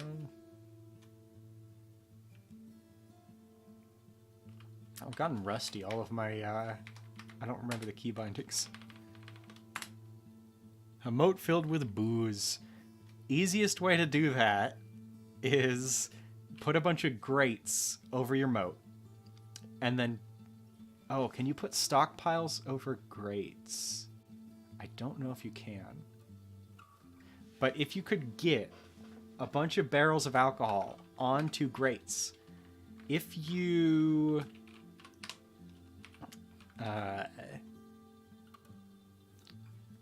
it's like if you retire your fortress and then go into adventure mode and then go back into your fortress, and like you unretire your fortress after retiring your adventurer, then for some reason all of your alcohol gets dumped out of the barrels and is completely worthless on the ground.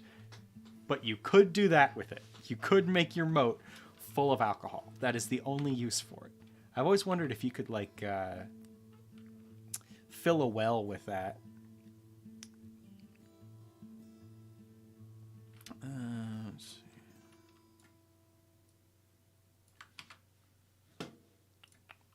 Hang on just a moment.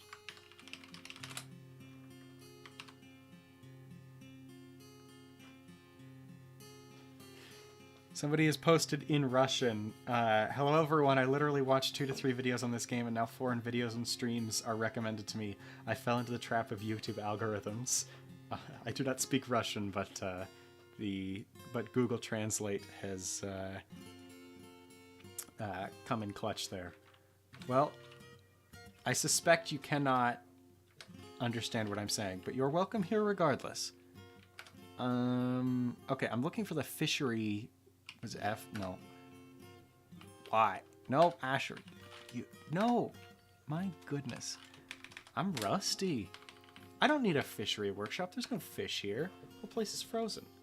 What am I doing? But then on this level... Yeah, a beer well. I feel like that's missing part of the point. Like, I've always wanted to do that. Like, that's always been in my head. Like, you know, I could make it so that even if they're drinking water, they're still drinking booze. But the problem is, even if you can make that work, it would probably be full of piles of mud just because of how the liquid system works. But you would... The unfortunate part of it is, in order to do that, you've got to...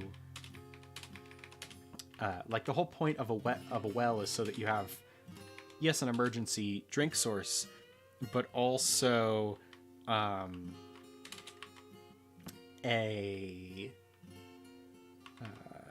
am I saying? Also a source of water for dwarves in the hospital. And I don't know this for sure, but I think if a dwarf drinks alcohol, I think I heard this offhand, if a dwarf drinks alcohol, like, it increases their chance of getting an infection or something when they're wounded in the hospital. I don't know the details on that, but I think it might mean that it would be a less effective well. But, you know, there's more alcohol involved, so that's more effective as far as I'm concerned. Okay, what do we still need to... Okay. Right, okay, so we got the kitchens up. Let's see.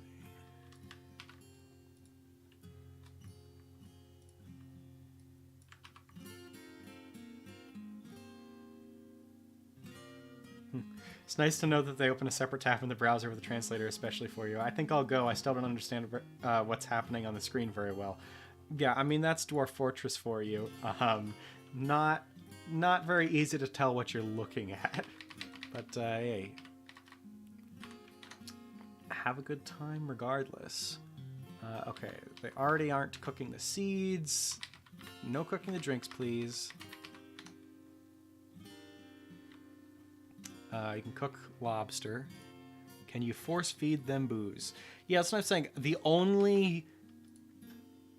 I feel like a booze well would be the only way to possibly do that. Looks like the guy's saying thanks to the viewers and good luck to the streamer. Thank you. He looks like he knows what he's doing. That is a heck of an assumption, but I kind of know what I'm doing with Dwarf Fortress at least. So yes, what you could do in principle is contaminate your well with booze, and then it might be able to get people drunk when they're just trying to drink water. Because I'm guessing they wouldn't be able to like realize beforehand, oh, this has alcohol in it, I'm not allowed to drink it. So you would just be able to see whatever the consequences of that are. I don't know if you could get enough booze in a well to do this. This is some dumb dwarven science. But to do it, it requires you to like retire, go into adventure mode, and then unretire, which is a pain in the butt, and it like messes up everything in your fortress. So I'm good on that for now. Butchery shop down there. Do we have doors? Let's get some more doors going.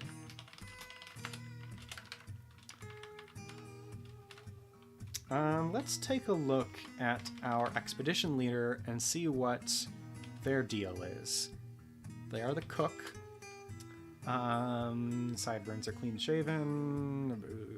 Long beard, of course. New romance. This person, let's see. Yes, he is in a relationship with the manager, Id. Id Stormdaggers. So the cook is in a relationship with the brewer. This expedition leader dreams of creating a great work of art, believes in tradition, hates lizards. Drunken dwarf science, isn't it all? Likes the color blue. I don't have a lot to go on here in terms of like things to try and roleplay with this guy, but hey, likes the color blue. We can always dye clothes blue. Zinc and galena, giant swallowbone. Yeah, I mean a lot of pretty standard stuff on him. Okay, can we get those rock pots go? Okay, some of the rock pots are going.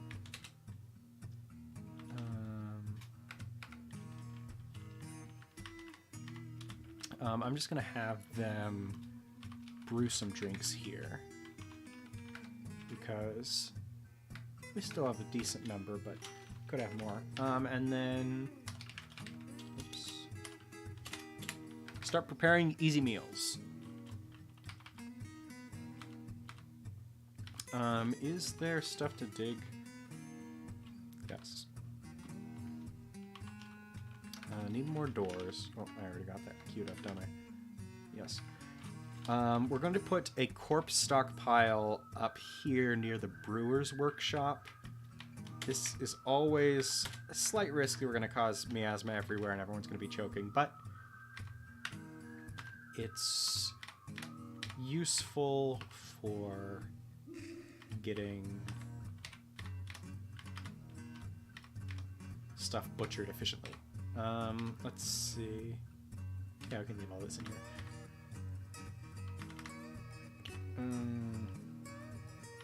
Okay. Here's what we're gonna do.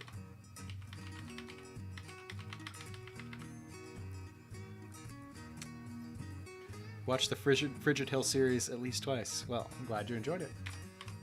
Okay, so the search function here is invaluable because it means I can block. Whoops, hang on, messed it up.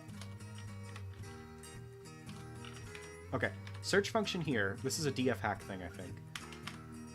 I can just type in man and then forbid every corpse that has man in it.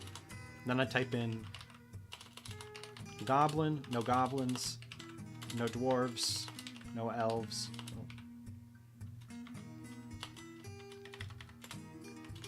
And boom, that's like everything that's not an animal.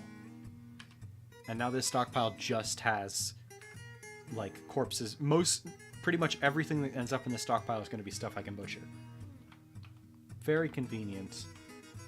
Keeps a bunch of elf corpses from ending up in your butchery stockpile. Because unlike the elves, we don't eat people. Okay, what should this stockpile be?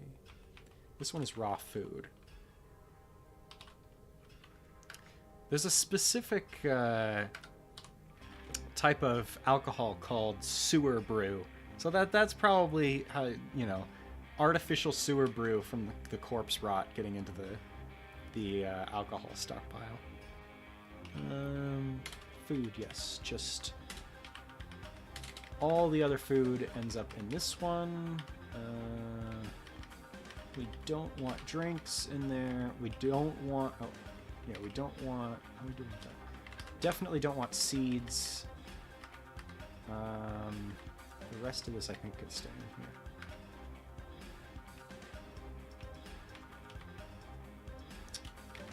I don't even know what I was using this spot for, but... Oh, that's where I was going to put the nest boxes. Do I have? Yes, I have nest boxes. Nest boxes are an excellent way to...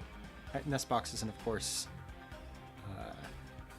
egg-laying animals. Just an excellent way to very easily boost up your food production. Okay, we got lots of rock pots going. Yes, drinks up to 53. Excellent, excellent, excellent.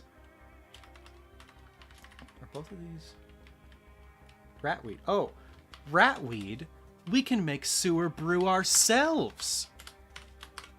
All seasons. Wow. We don't need artificial sewer brew. we have exactly what we need for it right here. How excellent. The dwarves are going to be drinking some interesting stuff. No prepared food. Oh. You caught me there. Forgot to remove prepared food from there. Thank you.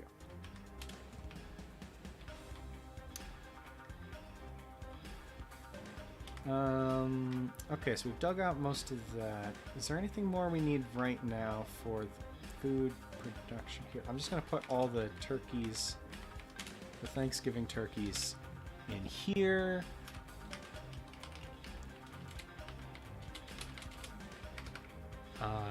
Other than that, and like some doors that'll be used for here. Okay. Good to have doors blocking the corpse piles in case stuff starts rotting. But things are getting organized pretty quickly here. There's still stuff probably from the depot. Yeah, the leather stuff.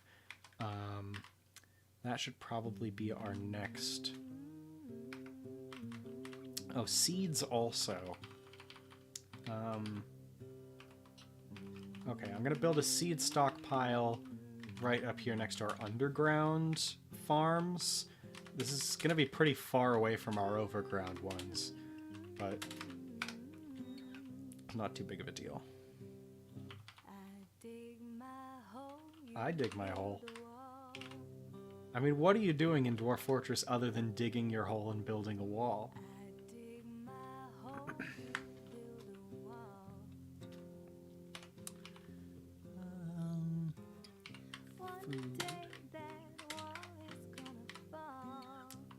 Okay, seeds, but the most important thing, we do not put barrels enabled on there, or else just the whole storage system gets all messed up. It doesn't know what to do, and nobody can find anything. Craft store, we've got other ones of those. Carpenters, we got other ones of those. Masons, we should have other ones of those.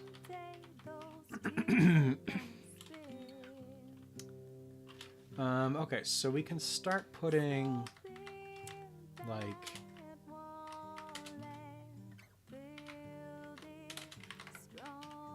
our leather. You can you can specify. So I could have them separate, but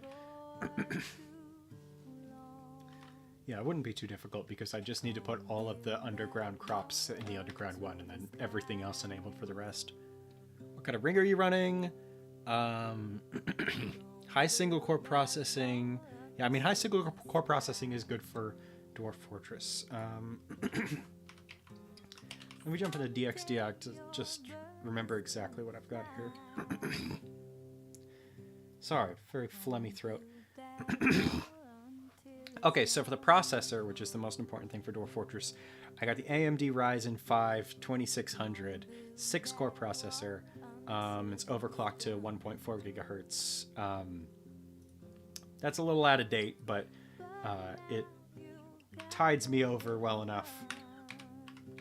I'm going to be getting a job soon, or like a full-time job coming up starting Monday, so maybe I'll be able to afford some hardware before too long. Okay, so what we want here is finished goods that use... Oops. I'm trying to make a place for leather... leather goods, because I got a bunch of those on the surface. Right, there's a bunch of different things that can be made out of leather. Some of these can't even really be made out of leather. Like, I don't think there's any furniture that you can make out of leather. Oh, maybe bags are considered furniture. Weapons, certainly. Very little in the way of leather weapons, unless you get in a strange mood. Armor, though, has some uses there. Yeah, I could pretty easily filter that out, but let's take a look. I just don't like having stockpiles just sitting out in the middle of nowhere. It's just I've played a good amount of RimWorld, and it's tainted my brain. I don't want to have stuff on the surface on its own, even though there's no deterioration mechanic. At least not for anything other than like, not for seeds certainly. in Dwarf Fortress, but I don't like it just sitting out there. So we want to permit everything, and then like remove plump helmets, remove dimple cups, cave wheat, rock nuts, yes, and sweet pea. Oops. Yeah. Yeah. And then we would go into. Oops. I should put up some hotkeys so I can easily get around, but.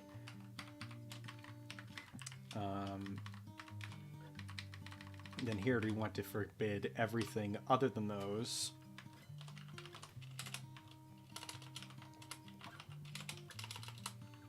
Not that I have any intention of like ever growing rock nuts. It's like one of the most like all the stuff you have to do with like pressing the leaves or whatever to get like some oil. It's a lot of work for very little reason. What else we got? Sweet pods.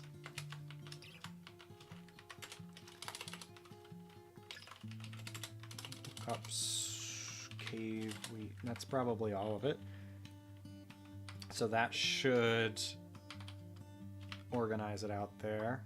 Yeah, they're just moving some seeds over, so it'll make things more efficient for the farmers. Okay, on the ice there is a colony of honeybees.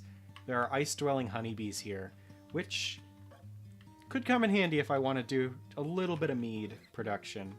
You don't want to go too nuts on the honey production. It's pretty janky, but it's fun to have a little bit on the side.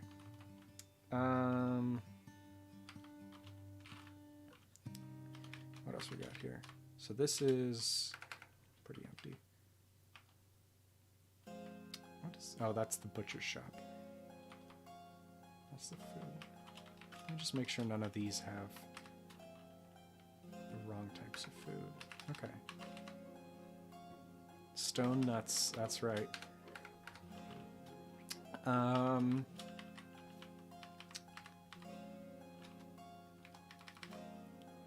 Right, I really wish there was a way to copy and paste stockpiles. I don't think there's any way to do that. Yeah, no, I just gotta remake it because I made it so small. Why did I make it so small? Oh, I'm gonna wait until that there's one last chunk of rock here. I'm gonna wait until it's all gone. Right, so then dig down. This level will be the leather workers and tanners and stuff. Or maybe this level will be the leather workers. Next level is the leather. Level below that is the tanners. Yeah, that makes sense. I guess they could both, that doesn't matter.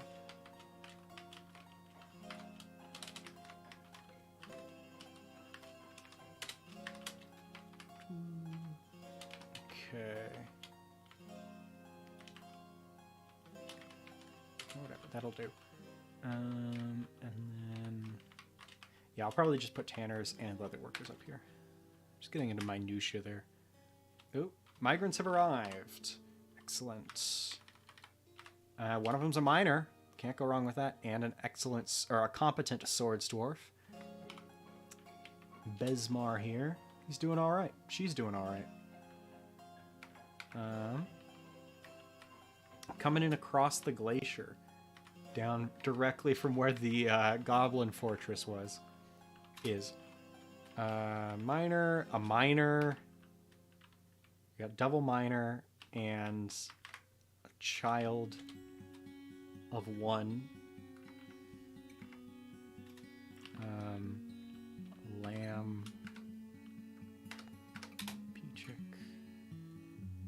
Looks like that's everybody. But hey, 2 additional miners. Can't go wrong with that.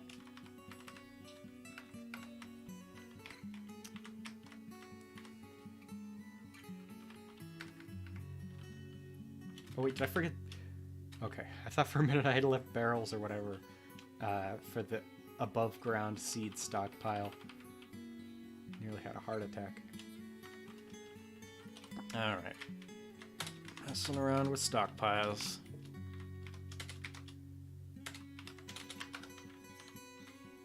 Gripping stuff. Oh.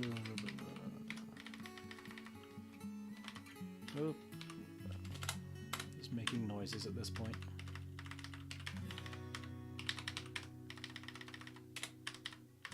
Okay.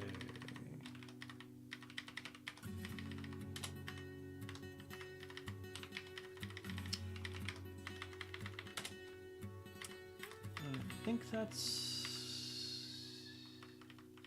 Yeah, it's all of it. Okay. And then this, I believe... Oh, I should probably put my smith stuff here so it's next to the wood, so that they can both make use of the wood stockpile at the bottom here for both fuel and as just for wood carving and stuff. But it's getting into late summer, so we should probably... I'm just going to very quickly put up a temporary jeweler's workshop so that we can get some jewels made. Easiest way to get some quick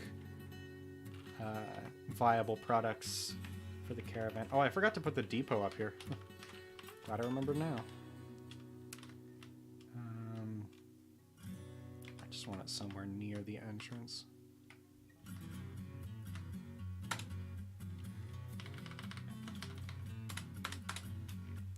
Okay.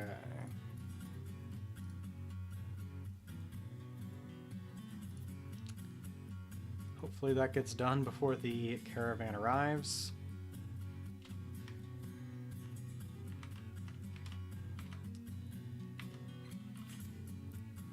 Everybody just rushing around. I guess I should put the miners to more work. There's always plenty to do. Oh, we should have more beds.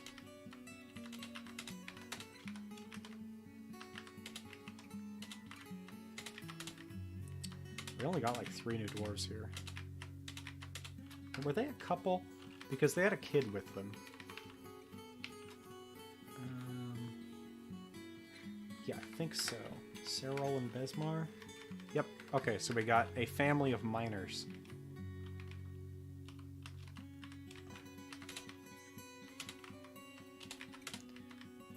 That is the kind of family that we need here. Proper dwarven family. Okay.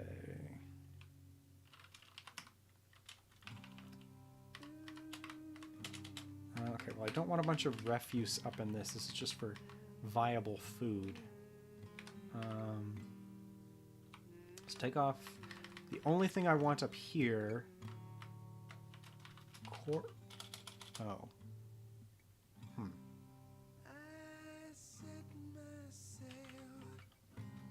Well. Oh yeah, corpses here. So I just forbid everything here? Let's try that. Not sure. One thing that we could do is dig all the way up into the light aquifer here across the entire base and just have the entire ceiling be light aquifer so that we have just infinite mist generators everywhere. But the amount that it actually produces probably isn't worth the effort. Got a little kid here playing, Tosid, 1 year old.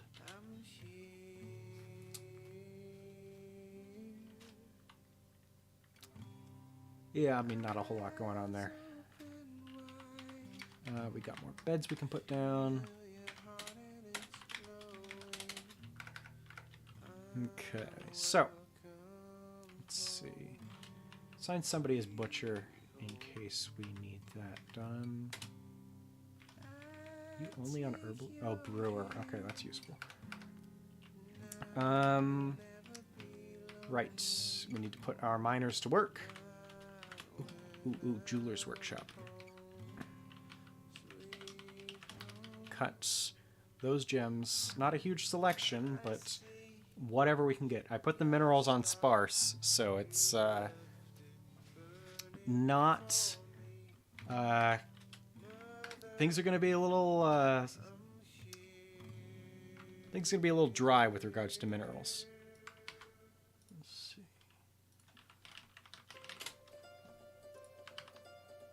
Hello, I'm that strange person who speaks Russian. I'm from that strange person who speaks Russian. So it appears that the previous Russian speaker has directed other Russian speakers towards the channel. Well, welcome.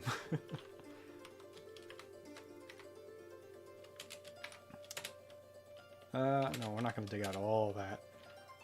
Okay, so what are we going to do here? This is where I was going to put the smith stuff, but I don't need to work on the smith stuff yet, because we don't actually have any metal. So instead, we're going to get started on some... Should I do the cloth industry next? Or what else is there? I guess we can make a more permanent gemstone thing. Okay, that's what we'll do.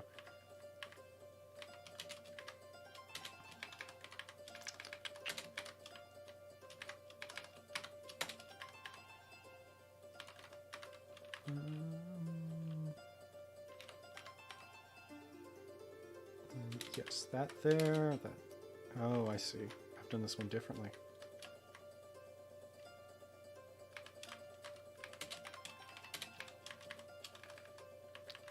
Now I've gone and confused myself. How did I do these other ones? Oh, okay, I see. Yep. It doesn't need to be symmetrical, but it'll probably bug people if it's not.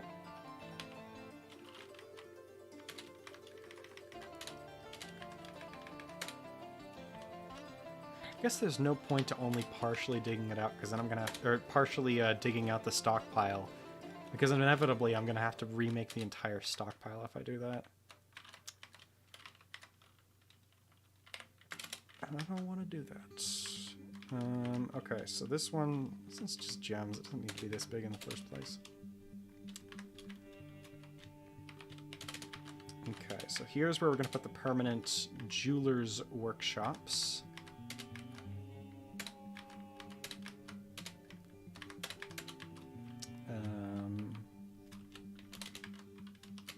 Raw gems over here.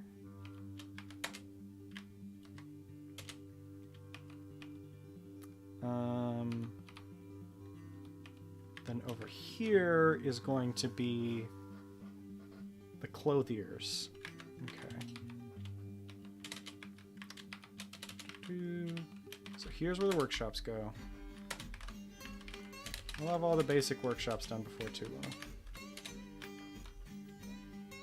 Oh, this one's a more complicated industry. Okay, so I need workshops, clothiers' workshops, then cloth,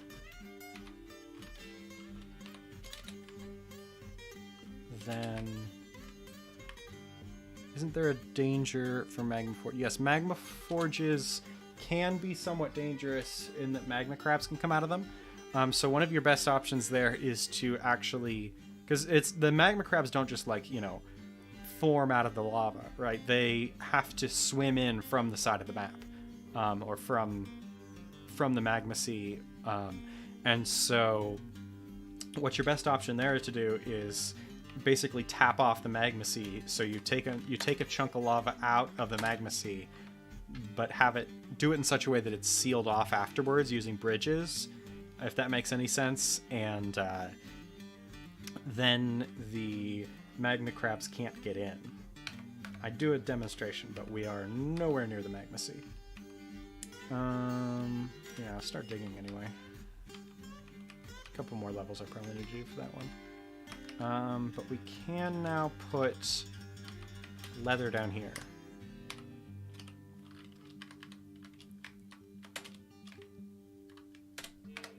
Okay. start taking leather there. Just organizing stuff. Excellent.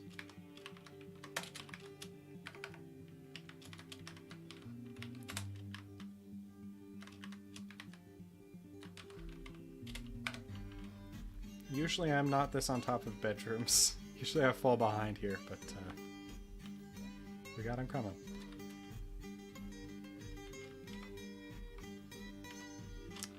Shop. Leatherworks. I like putting a bunch of craft dwarf workshops down, and eventually I restrict them to only being allowed to use certain kinds of good, or do certain kinds of jobs, so that they fit into this whole production pathway thing I've got going on.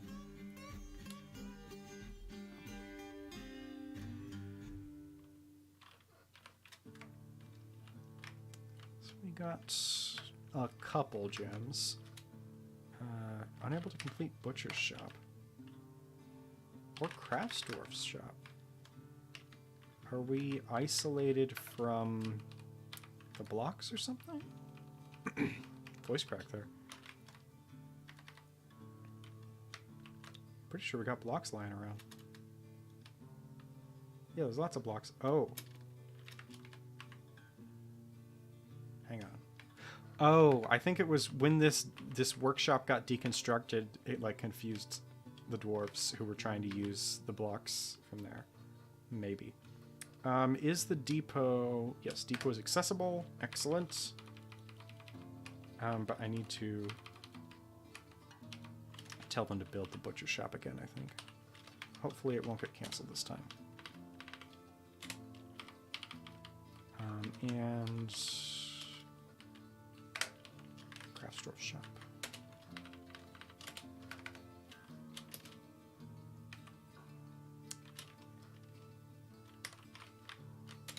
This is supposed to be the finished goods shop for wooden stuff.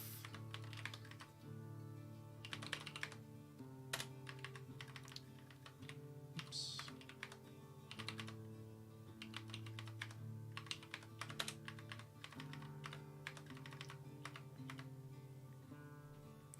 What kind of resources do you have available in this fortress? Well, so far we have not found much in the way of metal, but apparently there is at least one kind of shallow metal and several kinds of deep metal. Or there is, yeah. We have access to clay and sand for earthenware and glass, respectively. What else we got? We got lots of rocks. Got an aquifer for water, and we have a number of surface plants, including... Is this the one? No. Including the roots that let you make red dye, which is functionally, you know, not that useful. There's not real. I don't think there's any reason to not just make everything dyed blue if you want to make your clothes more valuable, but the idea of multiple different colors for the dwarven clothing, always fun when you land somewhere that lets you do that. Let's see. Yep, okay, leather's all going down there. Let's make some... Ooh, hang on, let me... Workshop profile. So this one, we just want it to be doing wood crafting. And this one, yes, marble as well. Surface wood in spades. Hopefully some of the metal here will be good, and it's not just like infinite tin. This one is for stone crafting. Put wooden bin, make some of those.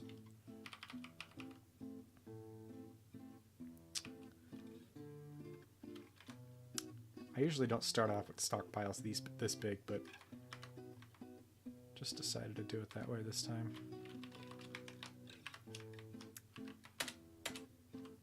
Oh, that looks like a somewhat more valuable gem, maybe? Yeah, like we've got some gems. Nothing particularly spectacular so far, I think. Hang on. There we are. Are any of these animals that could lay eggs? Yes, we got the peahen. Okay. Ooh, I should... I was gonna say I should chain up the dogs outside, but, like... We don't really have a single entrance, and...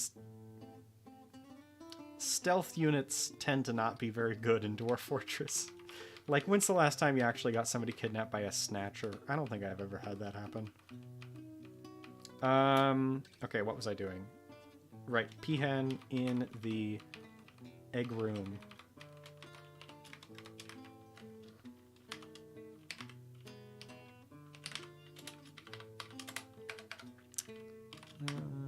Nest box. Is this one actually finished? Yeah, okay.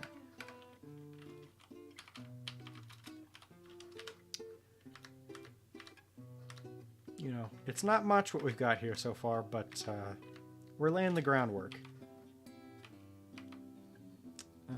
So this is going to be the forges. Try doing the Spire Fortress I was talking about earlier, focusing on gems as a primary industry. Yeah, kind of giving the Snow White and the Seven Dwarfs vibe there. But, yeah, living in the caves is always a very fun aesthetic. Okay, so this, we would have forges be up here. This won't really be able to be easily retrofit into magma forges, but we'll cross that bridge when we come to it.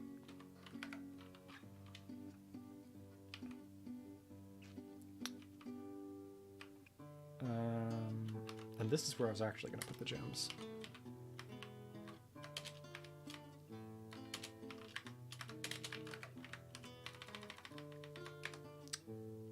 Cut ones go up here. And we'll just be waiting on the rest. Okay.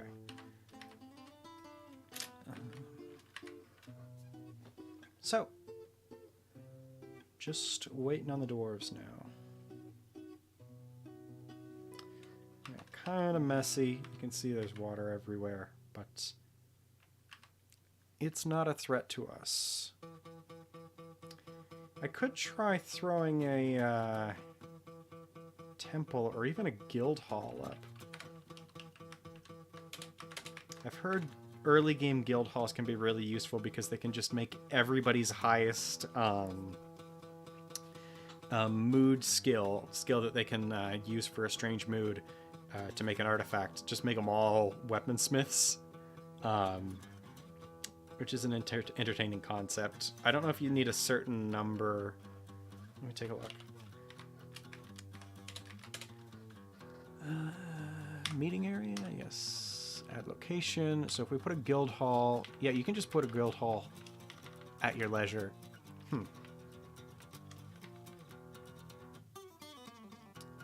Well, here's an interesting idea. What if I put a miner's guild hall and then everybody got a couple of points in miner, and then when I wanted to, I could draft them all and use this as a way of training civilians with a skill that can technically be used as a military skill. That's an interesting idea.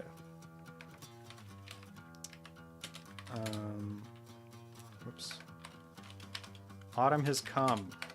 Okay, so caravan's on its way.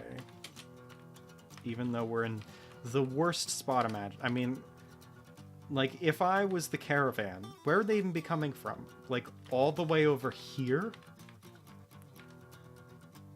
This is madness. They should not be sending any caravans towards us.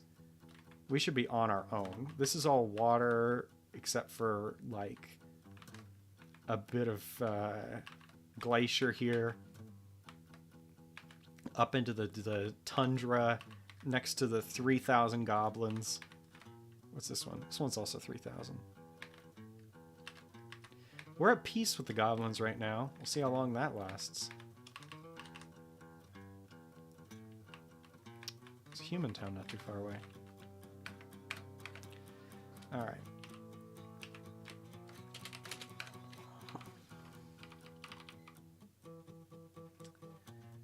Goshenite. But yeah, I'm gonna try and make a crafting guild hall and a temple here, or a mining guild hall and a temple here, so that we can have people, because guild halls let you just train people. They'll do public demonstrations if you set them to. Oops. And you can just have people passively, not quite passively, but during their downtime, learning skills. Having a bunch of miners could be cool.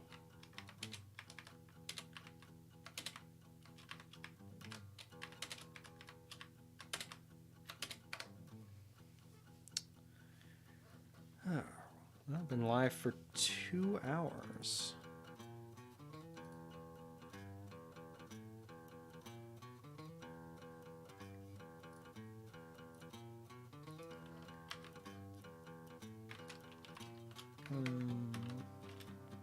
I wish they would take these gems out of here so I could wall it up. Do I even have any blocks, though?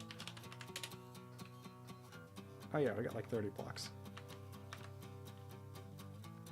Yeah, they're organizing these goods, which is excellent.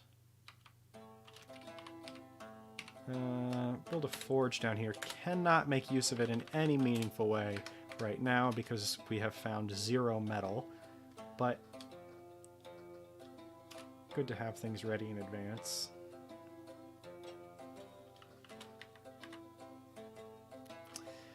Can you do a quick overview of the whole fort? All right, so we have here a... What in the hell is going on up here?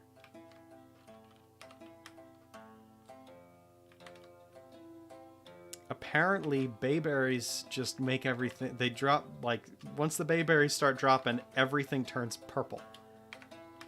Anyway, this is a lot easier to tell what's going on than when we started, because it's getting into the autumn months and most of the snow has melted. But we have a frozen river running through our fortress here that goes up into this glacier area. I think this whole area down here is all glacier, including a bit that comes up here as this like big old chunk of ice. The rest of the map is mostly a lot of trees here. Apparently a lot of bayberry trees because things are very purple. I've never seen a map this purple before. But then here you can see the depot and our staircase here. We have no defensive structures up yet. So this is just open to the air. But go down 1, 2, 3, 4, 5, 6, 7, 8, 9, 10, 11, 12, like 12 Z levels-ish. And then you can see this is the main hallway through the center. To the south, we've got the bedrooms. We have the tavern, such as it is. It's not really a tavern yet, just a meeting hall. But then there's food and drink. And so above the food and drink stockpiles, if you go up a Z level, we got the stills and the kitchens. So just our whole food industry goes up here until we reach all the way up to the farms. And then when you go up to the north side, these are our industries, and instead we go down where there's the workshops. There's some raw resources. And we're still working on all these, but basically this is the whole fort. Just a just a hole in the ground right now, but it'll be impressive later. We should make some step ladders so we can get some of those bayberries for ourselves. Because I'm kind of in the mood for that purple wine.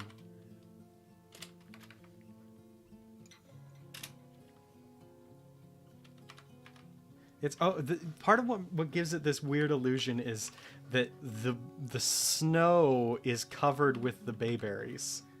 So it's got like it looks like a liquid. It looks like there's bayberry juice splattered all over everywhere, but it's just snow that has berries on it.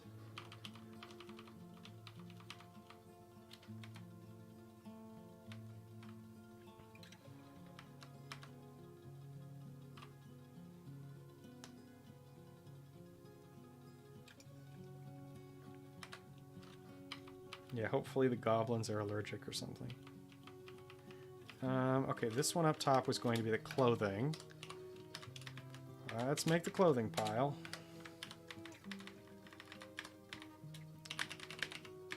Okay, plant cloth. Oh, dang it.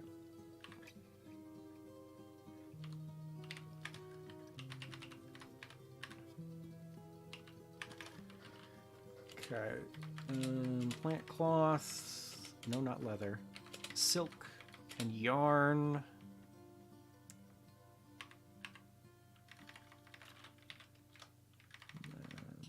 Same thing for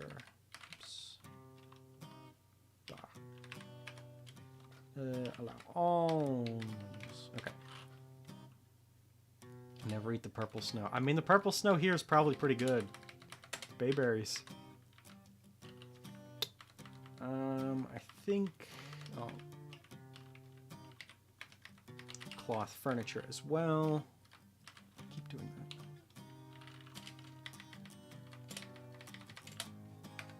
Okay, now they'll move those things there. We can start putting up the jewelers' shops here.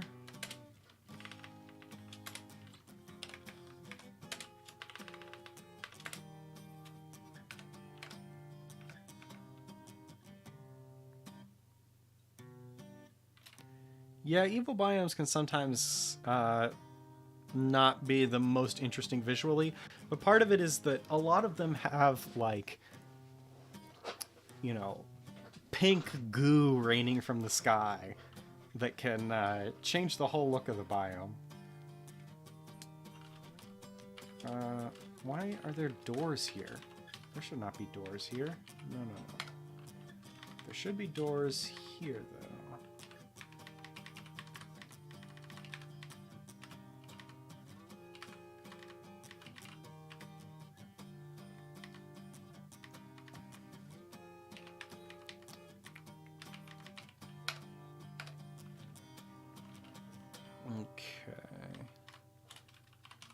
Throw a couple of doors down here, then we will be able to set this as a...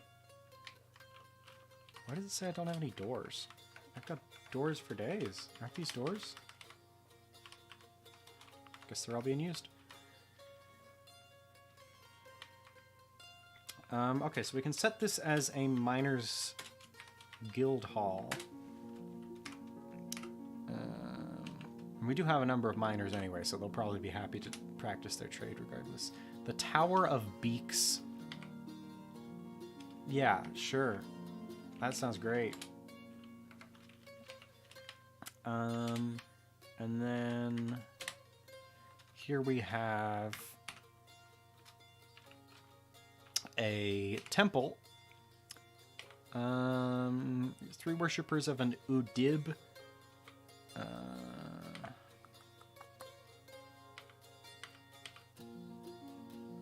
Tobul is the most... Yeah, Tobul is the most worshipped god, being a god of minerals.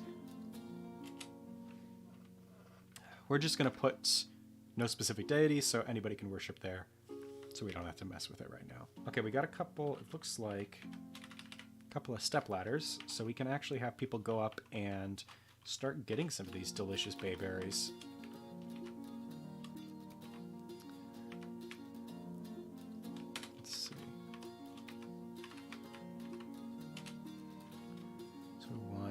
Gather / pick fruit. Yeah.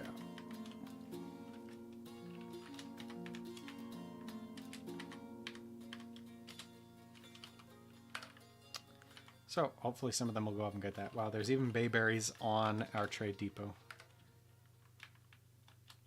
I don't know, the purple-white aesthetic. It's kind of a nice look.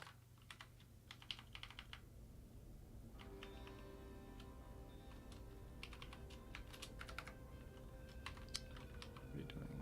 Praying to Adil. Looks like we got more gems. Let's try and get as many of these cut as we can before... Oops. The trade caravan comes in... I guess very shortly. It's got to be... Yeah, it's already the 16th of limestone. That's got to be on its way. Is anybody... Nobody's going to get bayberries yet.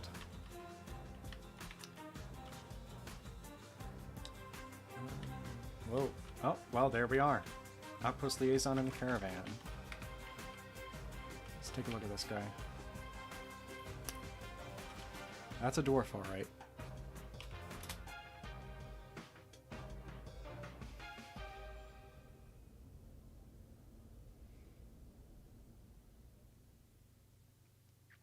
So it seems like things have gone pretty smoothly with regards to the stream. I mean, we haven't really had any technical issues, right? Sounds just needed a little bit of adjusting at the beginning, and you're good to go. Okay, there come the wagons. Discuss our situation. There is much to share. Like what? Not that much. Wait, hang on, let's take a look. It's all down here. Somebody was kidnapped by somebody. Somebody else was kidnapped by somebody. Another person was kidnapped. A lot of kidnappings. Requests of the merchants. I guess some leather would be good. Always want a little... No, not the giant. A little bit of textiles coming in. Bring picks, I guess.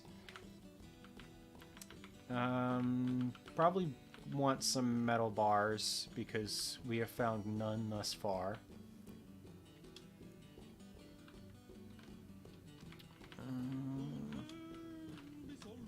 Not silver. If we're planning on having war miners, then steel would be helpful for that. We don't want it to be too expensive. Just gonna keep things pretty simple. Some seeds in case things go wrong. Anvils. Always important to have enough anvils. Battle axe, I guess, in case we run out of axes. And some food. It's gonna be important. A little bit of meat. A little bit of plants. Just, it's nice to have, to ask for things that if you happen to get unlucky later on, you might need. Because there's nothing in particular that we're gonna be mass importing at this point in the game. It's, what was I looking for? Oh, drinks. It's just basically emergency stuff. This is the stuff that we are asking for. What do you want? They desperately want rings, headwear and crowns, and potash. Well, we'll see. I do have a trader. Yes, okay. Cat has given birth to kittens. Dog has given birth to puppies. Is our trader in there? Do we have a trader? I thought I had set one, but maybe not. No, I did not. But Expedition Leader will do the job. I guess we should probably move some goods into there, huh? Mostly just gems. We got a couple.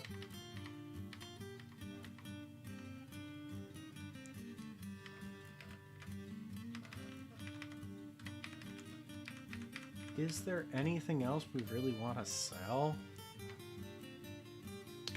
This prepared food barrel, I guess if there's something we really want. I don't really like selling prepared food because it's kind of busted how much worth there is crammed into those. But if there's something we really want, I might do it. I've had an insane string of luck this dwarven season. A confetti spire with no hole into the circus, and the undead siege up and left. Isn't the only way to know that there's no hole, to like take the risk? I guess you have been really lucky. That could have gone poorly. Are we moving things to depot? I think we might have already moved everything. Let's see. Yeah, it looks like everything. Okay, so... Oh yeah, your efforts are legend there. Don't patronize me, alright? Hang on, let me take a quick look at our stocks here. Okay, we got lots of drinks, decent amount of food.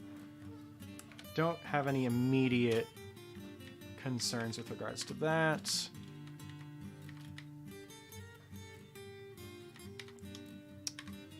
Some of these gems are quite valuable.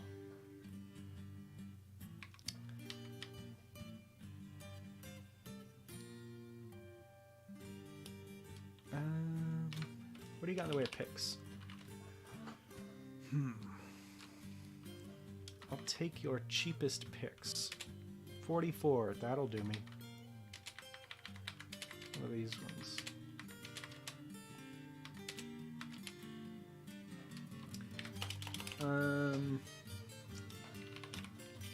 What do we got? In terms of bars, there's not a lot of metal bars they have here.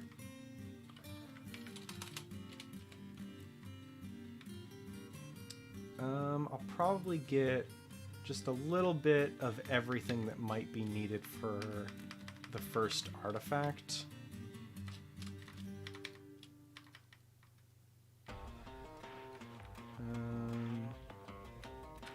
Cloth. Well, we got silk cloth.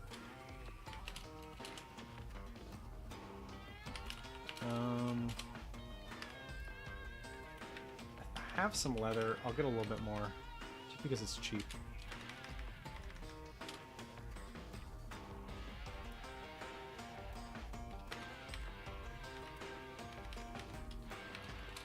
Do we still... I think we can still squeeze a little bit more out of this. Bags? We can just make some bags from other stuff. I could buy a book. Secret Dwarves. Mediocre book about a thresher. Board halls.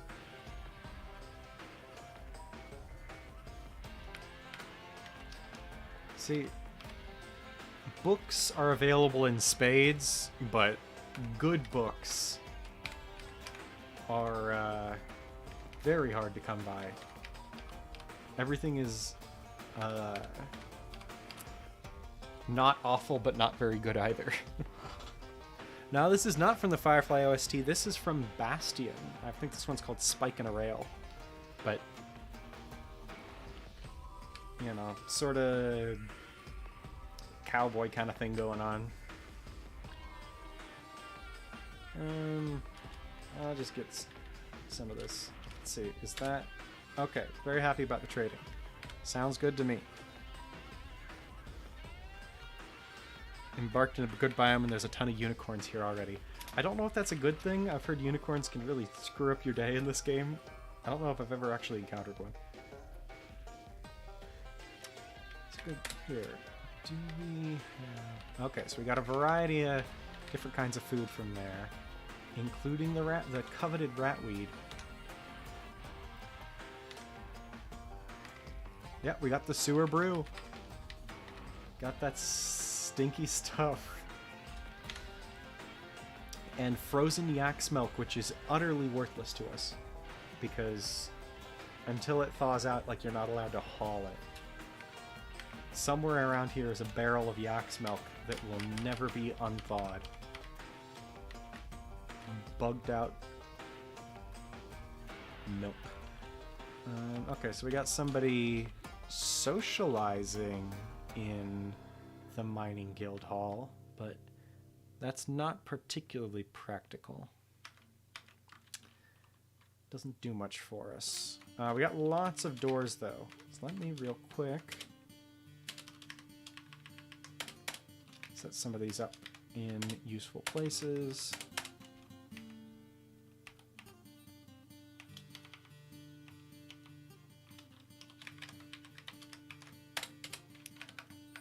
Okay, and with the doors set up, we can easily set this table to be not only a meeting hall, but a tavern. The Rough Pepper. That's good enough for now. Let's get some of these gemstones.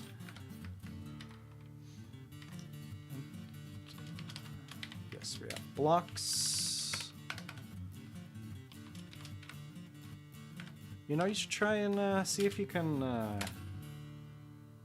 tame some of those unicorns, you know? Have some fun times with that. Okay. Yeah, I think... Oh, a snow... Wait. Okay. More migrants. Coming from on top of the ice spire. Is that another miner? Wow, we have so many miners. I need to just start digging out crazy amounts of stuff. This guy's a mace dwarf. Are you carrying a mace? Doesn't look like it. Is that another... No, that's a weaponsmith. Ooh. Yeah, a couple of military guys here. If we get some metal, then we can put them to work. Looks like that's everybody. We are up to 14. Still not the largest fortress.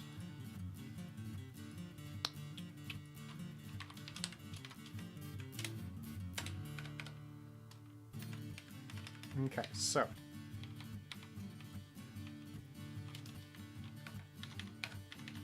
here, I'm gonna move this jeweler's workshop out of the way so the jewelers will actually build the ones we want. And we'll put raw gems in this stockpile. Just sorting out the last of these basic industries here. Need clothier's workshops. Okay, yes.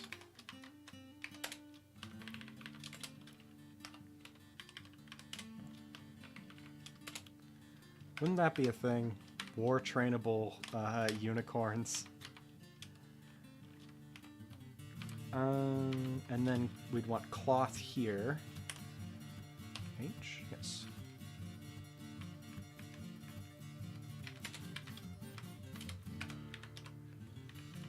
Yeah, all kinds of cloth there. We would want looms on this level. I don't think we really need anything other than that for the clothier stock, or the clothier sort of industry. Which leaves one major industry left, smithing, which is the most complicated of all the ones here.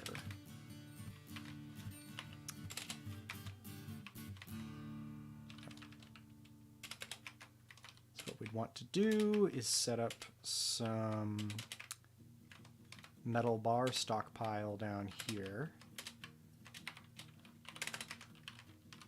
Set up the forges down here.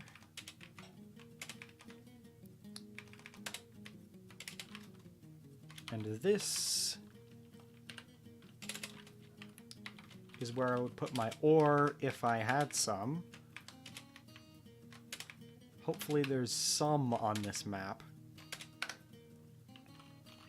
Then we'll also need to set up wood burner stuff, but one step at a time.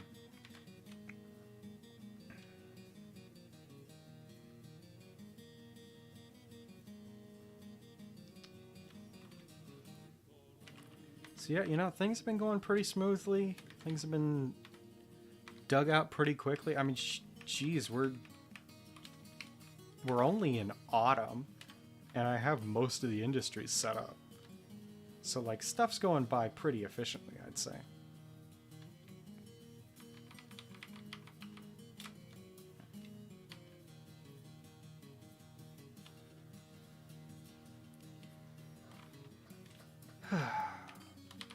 Yeah, I'd say everything's going phenomenally smoothly. We're gonna have to start, like, riling up the goblins just to keep this interesting. Rock. Let's start filling out people's rooms with furniture. Because if we're living easy, we might as well use that free time to make things as comfortable as possible for our dwarves.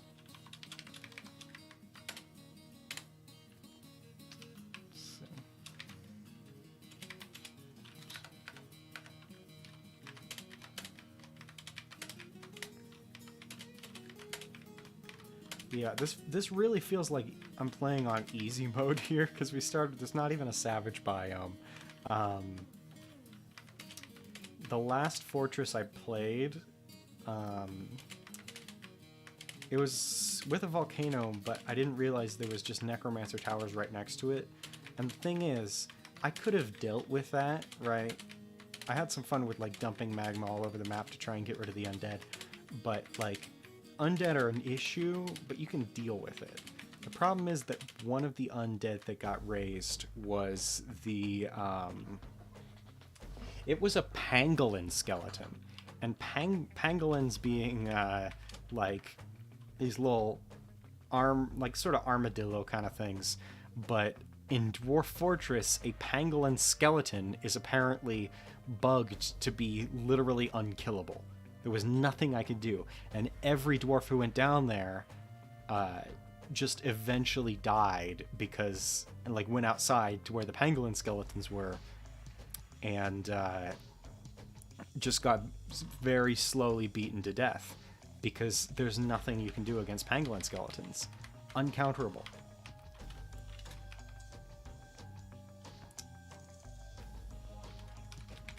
Okay. I guess stuff just comes along really fast when you've got 5 miners. How many miners do we have? Yeah, we got 5 miners. One of them's master.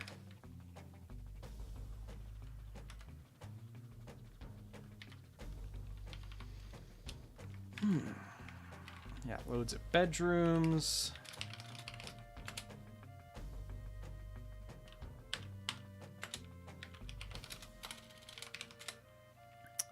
All right, goodbye, Calvin Bayal. Have a good night. But yeah, we're just scaling up here because nothing is threatening us in any way.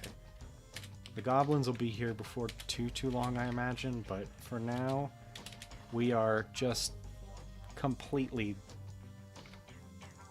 free to do whatever we want. We have seen not a single interesting animal. I was talking about wanting to see giant walruses or whatever, but nothing like that. It's weasels and stoats.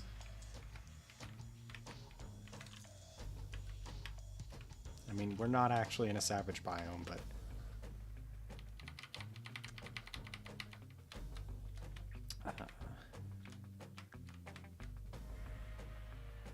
Just digging away. There go the merchants.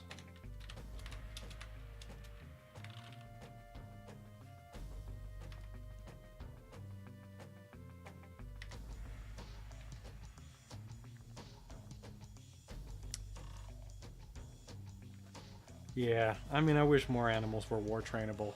It's just a lot of fun ideas that just aren't actually possible.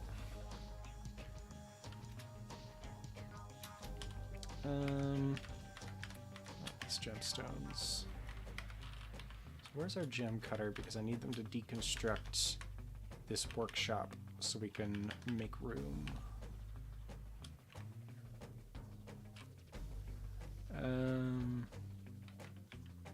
Just trying to remember where everything is on these menus.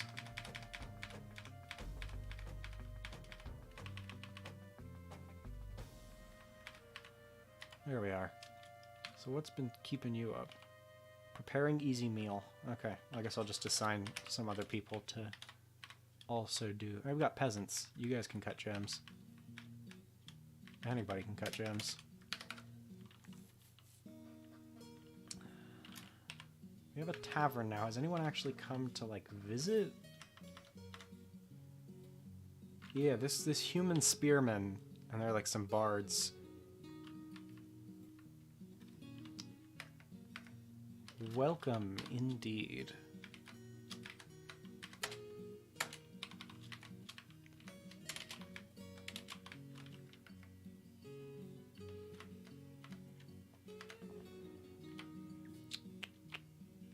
Okay, stockpile for bars here. Just a lot of setting up logistics here for future expansion. Might as well dig out the wood pile.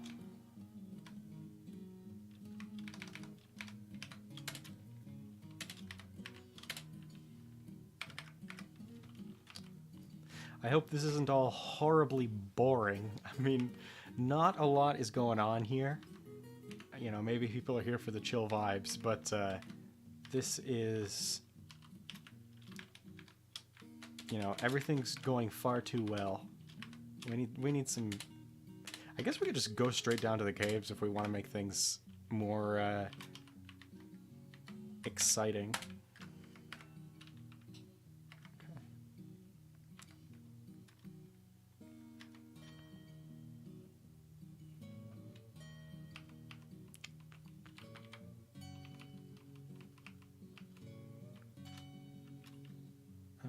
Something died. Oh, just some... Oh, we have people set to hunting. I'm gonna turn that off because it's... Well, nah, you can go hunt. Means we can get extra food. Even if it's just a stoat.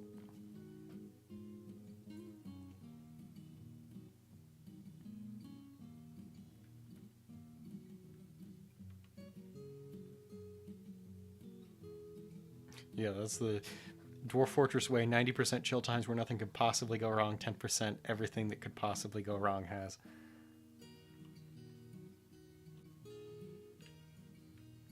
Is this guy be getting chased by animals? No, it's just his pets. Okay, so this weaponsmith / hunter is being followed by a pet lamb and a pet keet, which is, what's this, like a baby... I don't remember what kind of bird this is. Some domestic bird. But yeah, just hunting down the weasels with his pets in tow. This, my goodness, this woman's name is Sack Dwellers. Iral Sack Dwellers. That's an unusual one.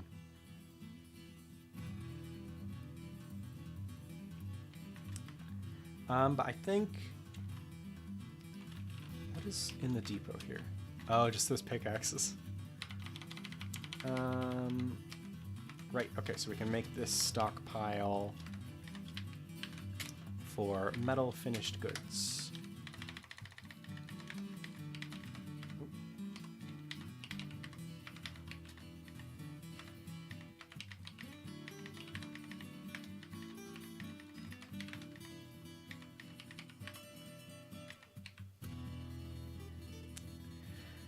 We were all sack dwellers once. That's a very good point. Don't forget your roots. Coins, sure. These stockpiles are massive for this stage in the game, but better than the other way around, like having all your stockpiles filled up 5 years in.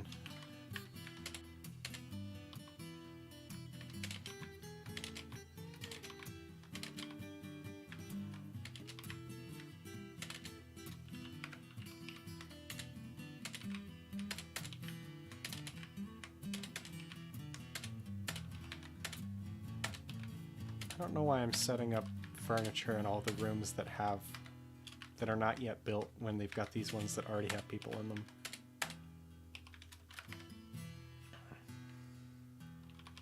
No doors.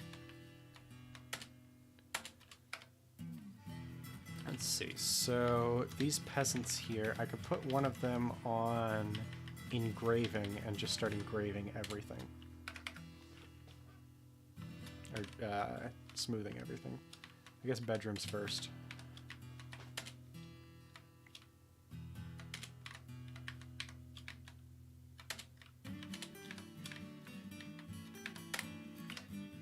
Okay. Do we have blocks? Yeah. Okay, we still got lots of blocks. Speaking of which, I do want to get something set up on the surface here so that we can close everything off and retreat if we need to, because we will need to eventually. So, as my typical go-to for flat sort of biomes like this, I'm just going to kind of build a little hut around the central staircase.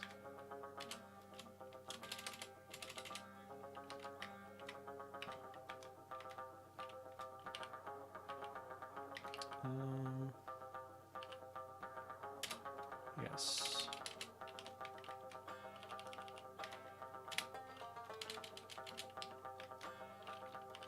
This means we'll have somewhere to retreat when everything goes tits up eventually.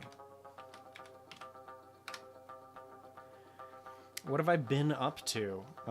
Well, I've as far as putting my creative energies, I've been putting those towards Dungeons and Dragons. I've been dungeon mastering for friends and family, and that's been a lot of fun.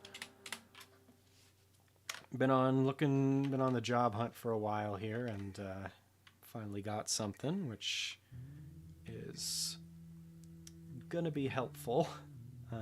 Dwarf suspended construct. Why did you suspend? Oh, there's some rock that's in the way. Whatever. But yeah, just been taking some time to myself here, as the YouTube grind can be pretty draining.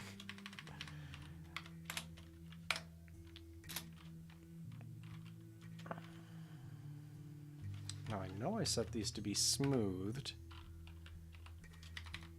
So what is this? Oh, I didn't actually set them to smooth stuff, did I?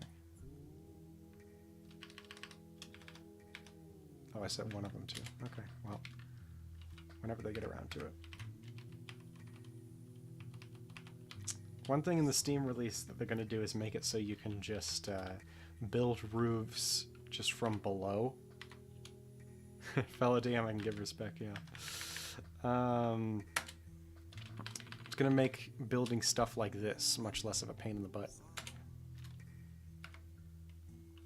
But this is pretty small. Should be simple enough. Ooh, we're going to need a mechanics workshop in order to actually close that bridge.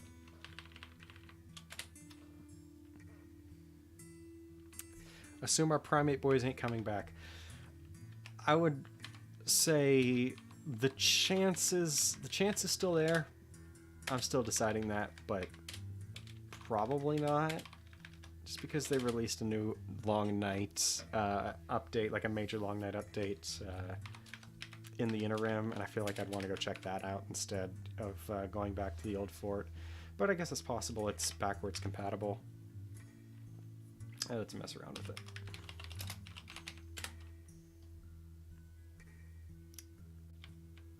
Let's make a bunch of tables and chairs.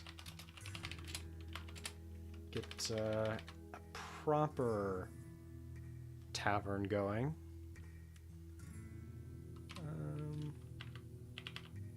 Sure, make it out of marble. There's marble for days here.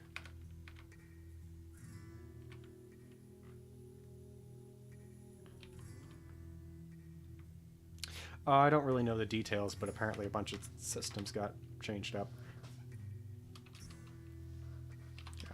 I haven't kept that that close bead on it, but my understanding is there are a bunch of changes.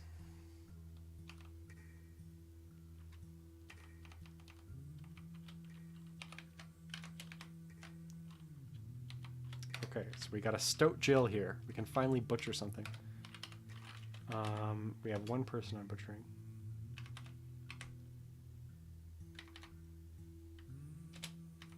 Some more going on that.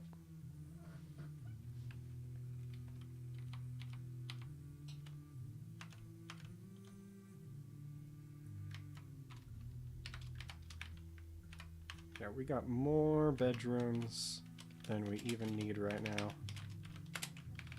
Things are just going swimmingly here in the Hammerbrand? Hammerbrand, yes.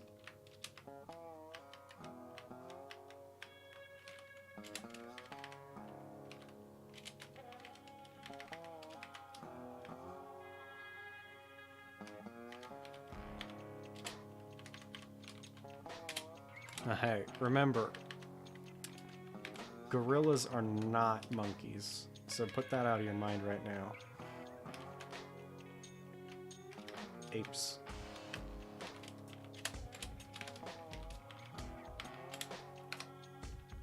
Okay, so that would be 6 times 4, 24 bedrooms. Almost double what we actually need right now.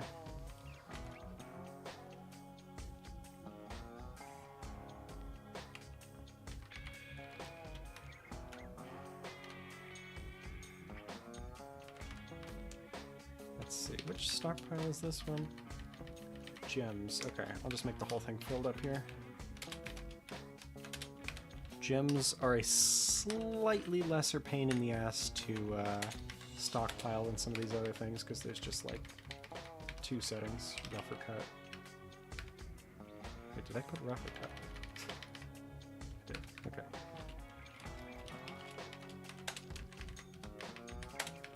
Let's see. Then we have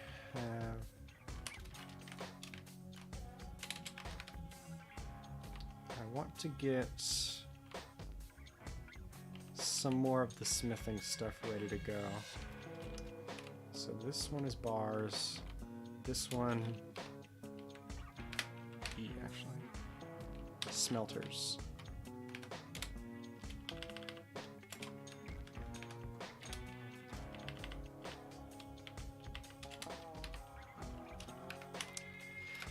Aren't they finally fixing that bug? I think in the Steam release they're finally fixing that bug where if an animal dies that's like one of your tamed animals, but you didn't specifically slaughter it, in the game right now, that animal is impossible to butcher. Just completely arbitrarily. But I think they're finally fixing it. That bug is just the bane of new players' existence as they try and figure out why this perfectly good animal corpse from, you know, a massive water buffalo or whatever is completely unusable.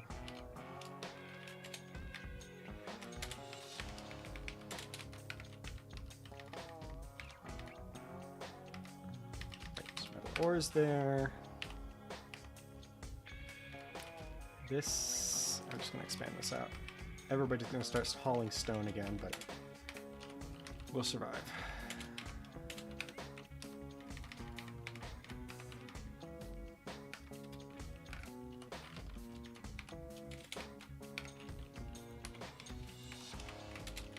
Yeah, there's a number of bugs that are getting fixed. It's going to be very gratifying to look through the final changelog and just see all of these things that have plagued us for generations.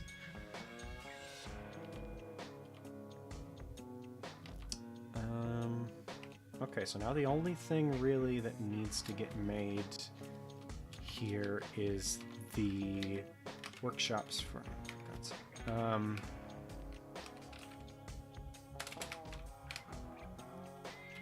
we need to make the workshops for creating... what is it? Basically making fuel. Because I think our chances of finding lignite are not the best. Yeah, I mean, it's kind of insane what the Steam release means for the game, right? It's going to turn the game into something that it never was before, which is, like, in terms of the audience available for it. And I think it's not really going to hit exactly... like, you're not going to realize exactly how much it means until it happens, and then suddenly we're all like, oh, we're playing a mainstream game now. Which is, I mean, it's going to be wild.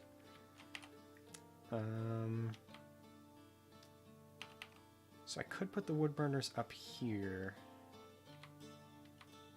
Huh, okay.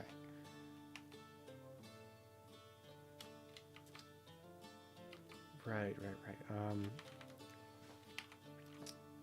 Okay, so I'll put a wood burners right here. I'm doing all this stuff for the metal crafting industry. That shit, I don't even know if there's going to be any good metals here.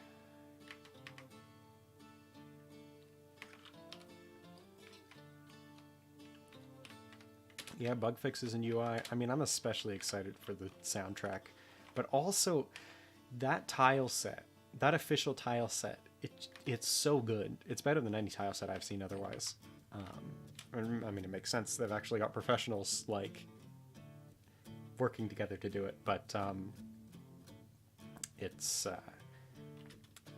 you know, I might swap off of the old ASCII art. Check that out. Okay, so what I wanted here, in between, basically in between the wood burner stockpile and the smiths, I'm going to put a bunch of charcoal. And then... coal? Is charcoal not its own thing? I guess not. And then down below, right here, I'm going to put the rest of the charcoal so that the furnaces have access to it. It's a little complicated, but it means everything's where it needs to be nearby.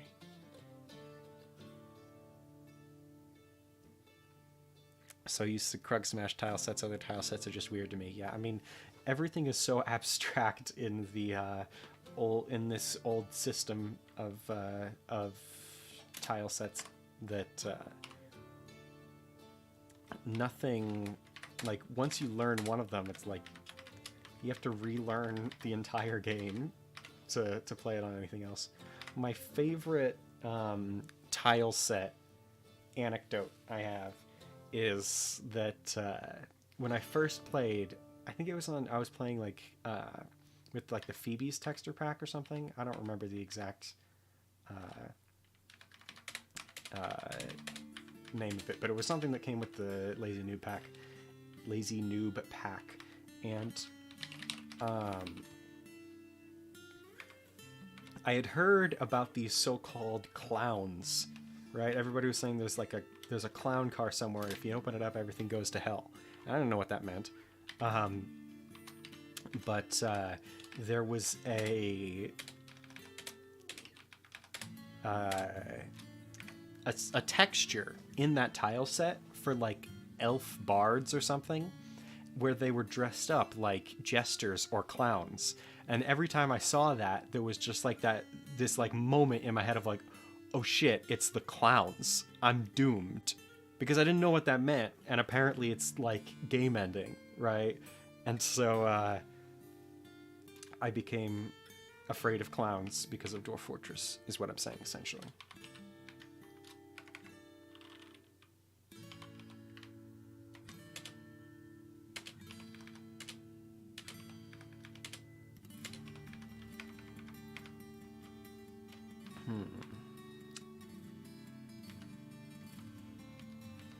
So, we've got our basic industry set up here. I guess the next step is to just start looking for metal. Oh, get this, what is oh, okay, the leaves are falling.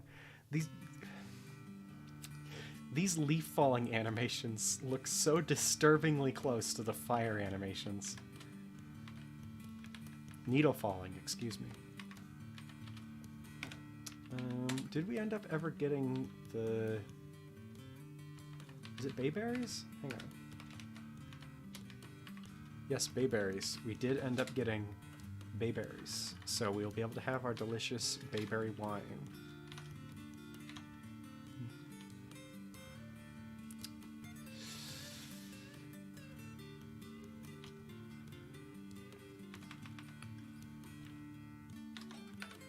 Okay.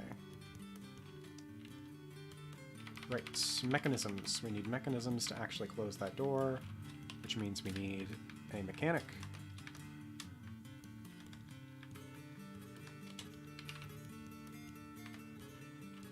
Set a couple people to it because that could take a while.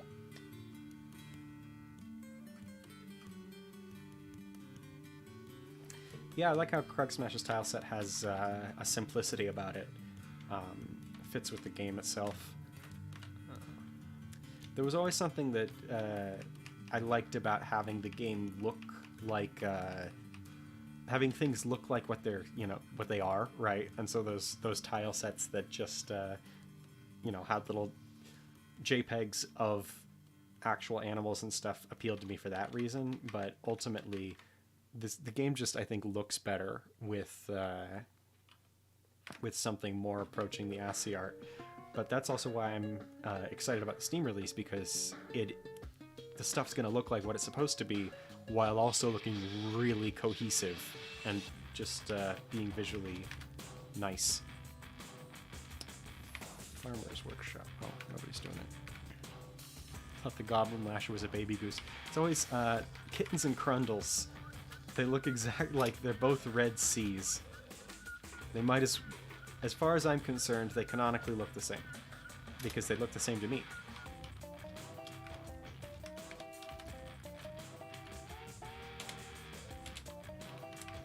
Just filling up these bedrooms with more furniture. Very slow going on the smoothing, but happen eventually. Now, why is this not getting built? Need masonry. Oh, my masons are busy. Okay. My mason, singular. Okay. This manager can probably do some masonry.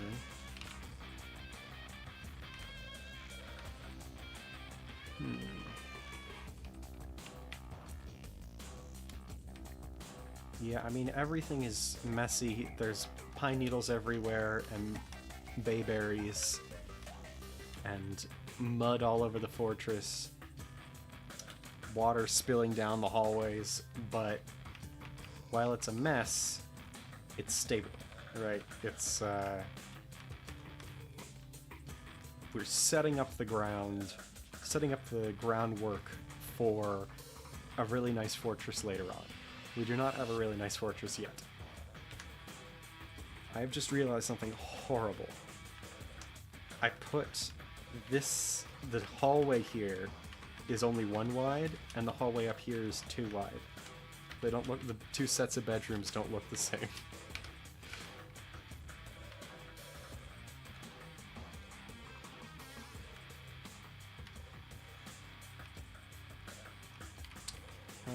Nobody is butchering these things. They're probably already rotten. No, not yet. Butcher shop is not doing it. Need butcherable unrotten nearby item. That's confusing. Because we got a weasel and a stoat here. I mean, they might be too small to give meat, but surely they should give... Tear down the entire fortress and start again. I mean, I might at some point care enough to tear down this hallway and start again, because there's enough room for me to push this back one, but not going to do that right now. Actually, let me take off the smoothing orders so that if I decide to tear it down, I won't have wasted all the effort to smooth it.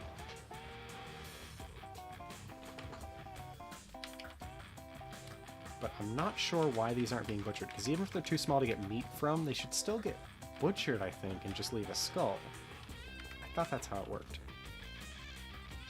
Okay, do we have the mechanics workshop? Yes, we do. Okay. So. A bunch of rock mechanism. In fact, put this one on a monthly... Oops.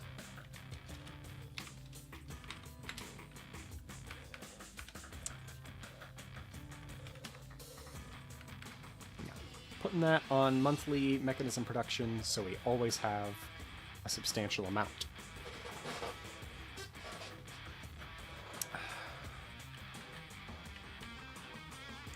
I'm definitely going to do something with this big old chunk of ice here at some point. What exactly that's going to be, I don't know. Is this more bees? Yes, this is more bees on the ice. Ice bees. What that makes me want to do is actually set up hives on the glacier and just farm honey on the ice. Oh, yes, we need a roof to this. Might not have enough blocks. Oh, wait, what? What is this? Why doesn't it want me to do this? Oh, we need to build this staircase first.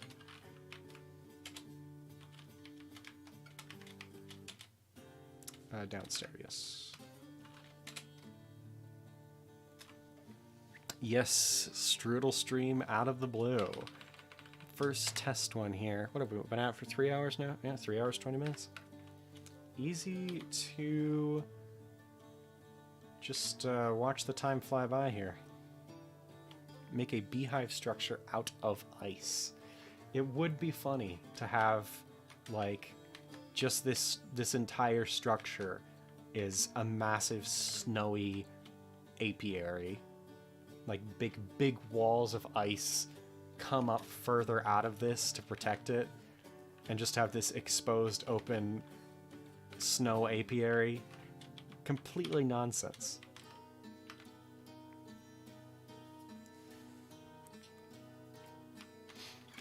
Okay. Oh, I need way more rock blocks, though, I'm pretty sure.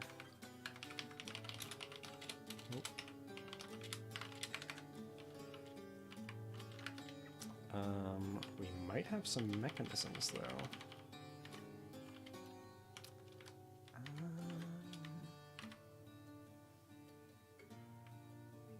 Dwarf fridge. Yeah, the real cruel thing is to dig all your bedrooms into the ice. Could you make... Because, okay, ice is in Dwarf Fortress, it's kind of considered a type of stone, I think. And there are like a select few crafts you can make with it. You can't make ice barrels, can you? Because that would be great for storing beer. Alternative to nether cap.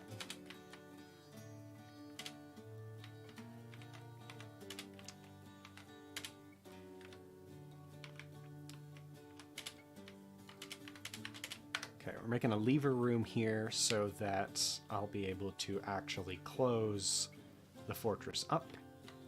And once we do that, once we've actually finished up this thing here, this little hut, and get an actual closed bridge on it, we are actually going to be secure against sieges. We can mostly just retreat. All the animals up here are going to die, and we aren't going to be able to farm surface plants, but we'll be alive. Constructions made of ice won't melt even if a dragon shoots at it. Yes. Well,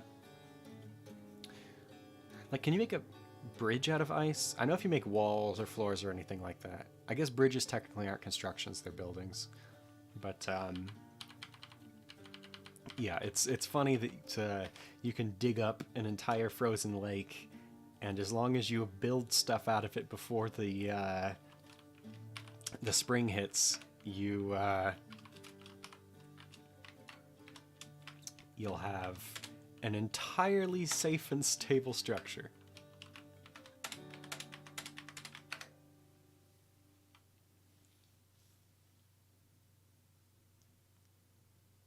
Murder magma crabs with ice swords. Oh, I see what you're saying. A counterplay.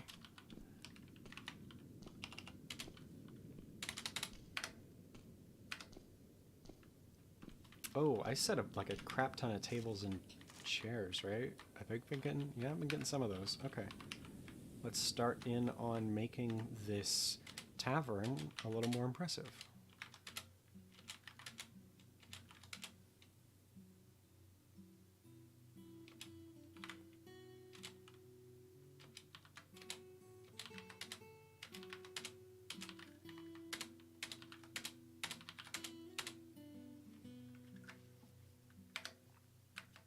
Once tried to build an ice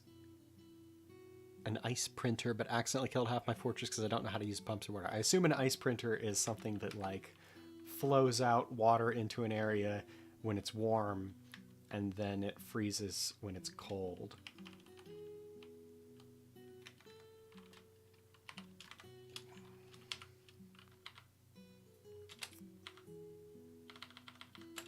Got some animals that are having a hard time of it because they can't eat underground. Just moving them up there. And then we want... What am I doing? Oh, yes. More birds in the bird pit. Keat. Yeah, I think the rest of them are there. Okay.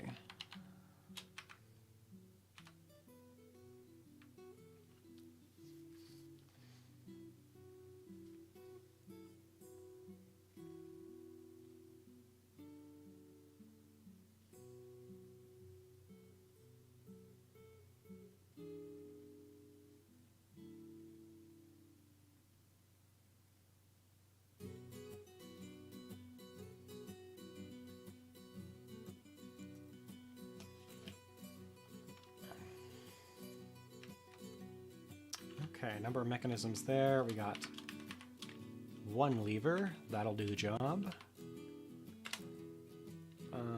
Okay, let me just look up what of this is magma safe and what of this is not.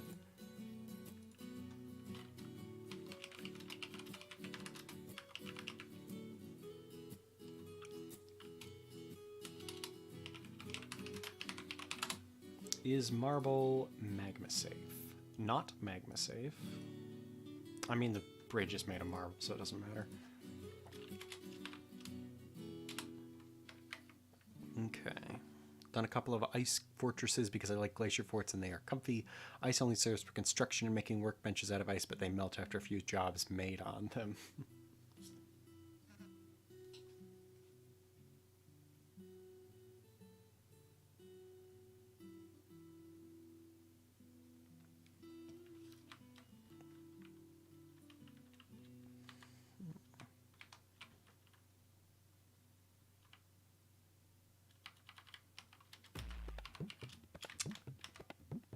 throw down a couple more This cabinet is blocking the doorway. Oh no, it's not. This keeps confusing me. The, something about how I've set up these bedrooms here. I keep thinking that the doorway is at the bottom here, but it's clearly at the top. The door just blends in, I guess. Throw down some more cabinets.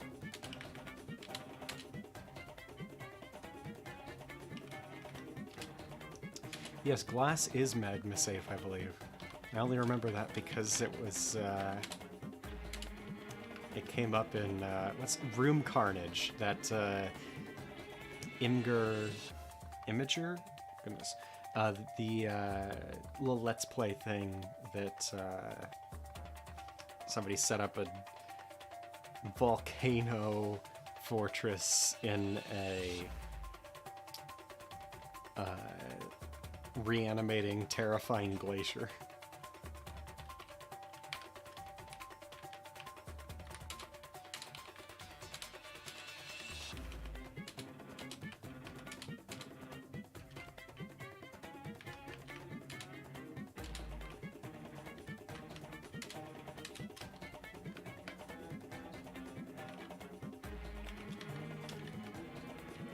I should make an actual office for my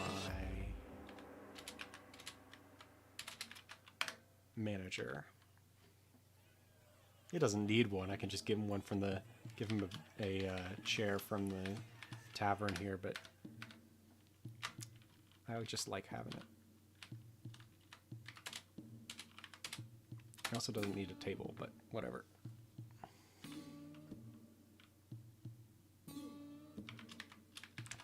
Let's, because I want to get rid of these mismatching tables. The rough pepper. Assign location. Rough pepper. And then just remove all of these tables and chairs.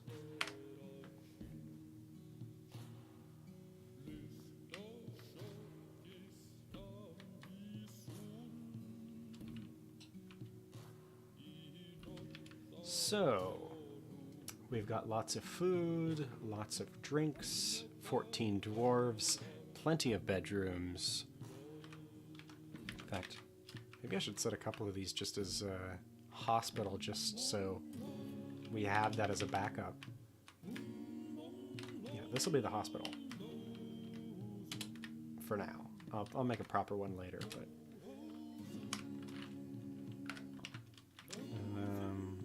beds.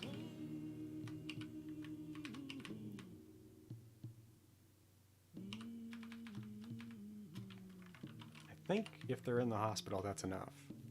I don't think I need to do anything else with it.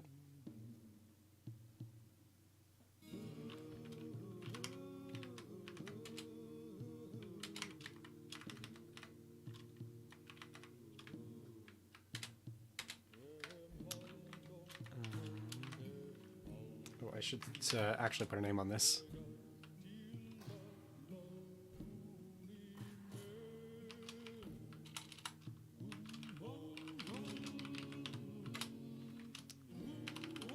On the lever there, because otherwise I will eventually forget what it is. I like to set the lever and the thing that it's affecting to have the same name, so I can keep track of this shit. Okay, now let's try and... I need 36 blocks. Ugh. I'm gonna make some more blocks before I do that. I mean, come on. Definitely put that as a higher priority than, like, making tables and chairs, because we don't really need those.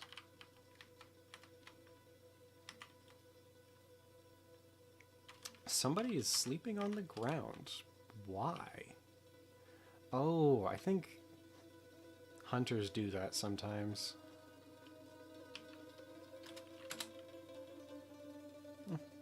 Doesn't seem to be bothering him. Right, the study. Assign chair to the manager. There we go.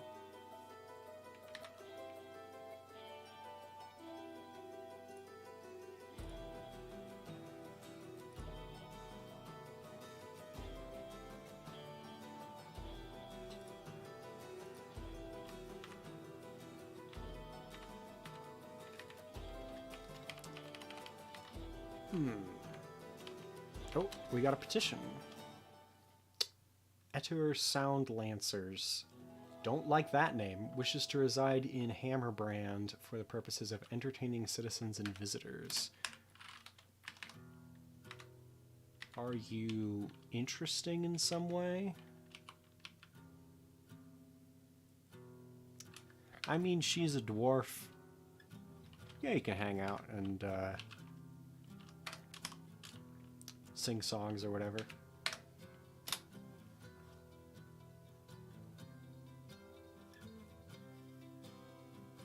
They were a poet, weren't they?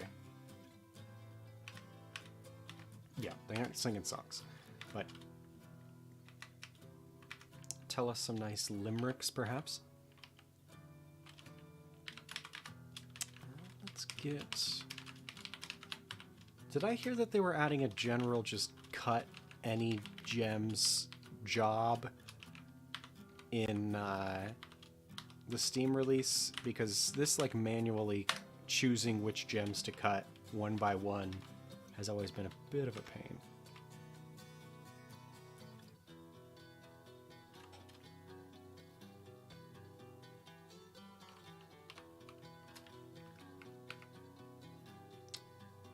What was that thing I was building? Right, rock blocks, right. What I'm thinking is I'm going to finish up that surface structure there to be able to seal us in, and then call it a night. Streaming for 3.5 hours at this point. So pretty decent length. I'm not expecting to be streaming, 8-hour long streams. Okay, still got a little bit to go before we're ready for that. I tried to have troglodytes multiply inside a pen in my current fortress. Some died of thirst, and I sent a dwarf to bring water, but he went depressed at the sight. Am I doing it wrong? I once tried to breed yetis, because I had heard that their fur was really insulating or something. I've never had issues with dwarves getting too cold in Dwarf Fortress, so it was entirely pointless, but the idea of breeding yetis was entertaining to me. So I just locked a bunch of them up in, I think, inside a glacier, and they just would not breed. They just don't breed well in captivity, I guess. It's only when you don't want them to, that you end up with random breeding populations of intelligent undead in your fortress. Okay, almost got enough blocks. All those miners and no caves tonight. This is true, but also consider this. We are in midwinter of the first year. So I would say, all things considered, we have been moving at a pretty breakneck pace. Just building massive industries, considering we just started. So we're going to be ready to go with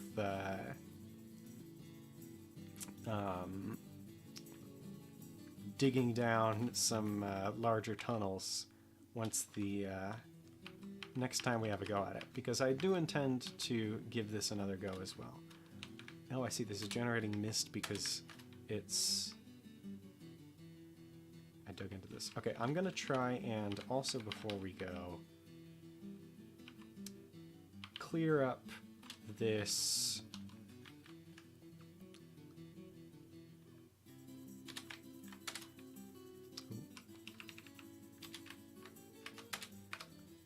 gonna try and clear up this. What is the word?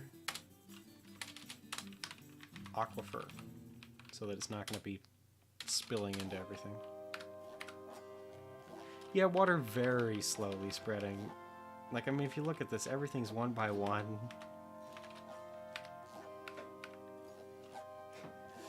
It is incredibly slow.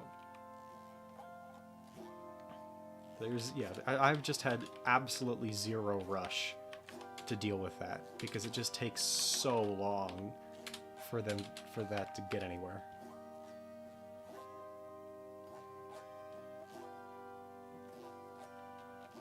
I'm not sure if I need to swap out the sand stairs. I guess I will anyway.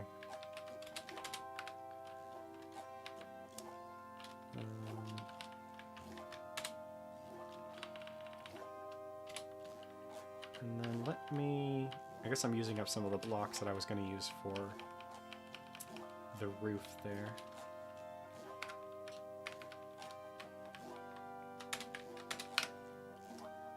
Gonna dig out that, because this was also tapping into the aquifer there.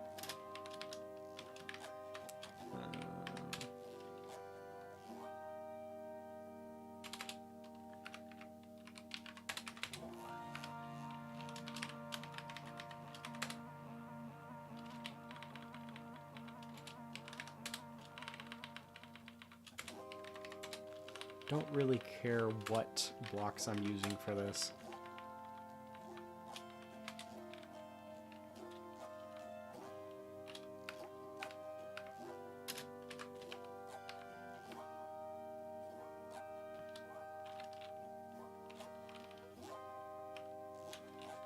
However, I do care that I'm using up all the blocks I had intended to use for this roof.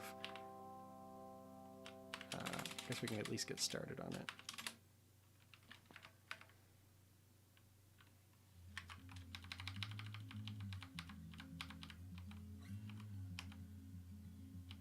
Got the mechanisms done. Doors up the wazoo.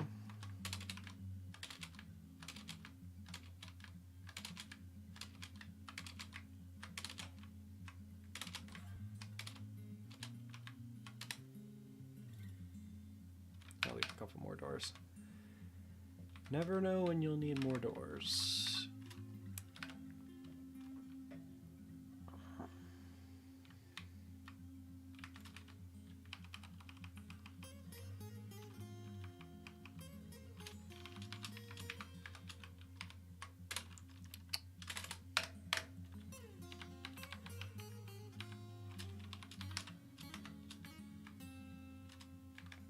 I can't tell if water is slowly leaking in to this area right here from the aquifer. I guess I'll just plug it up.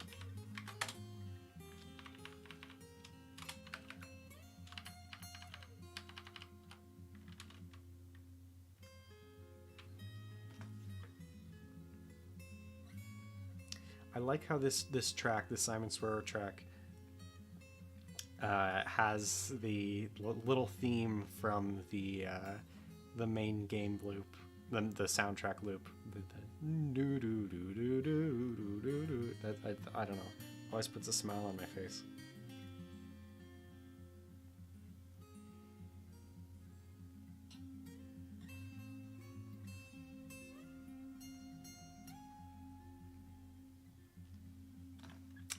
Lots of bards coming by.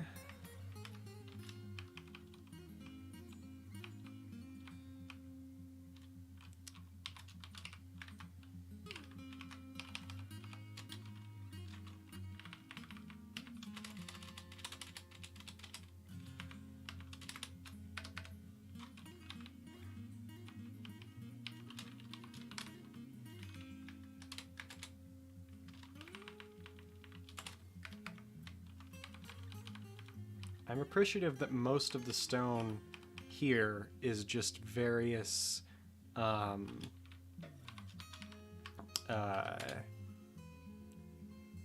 slightly different shades of white so it still looks pretty good when I put this stuff up next to each other.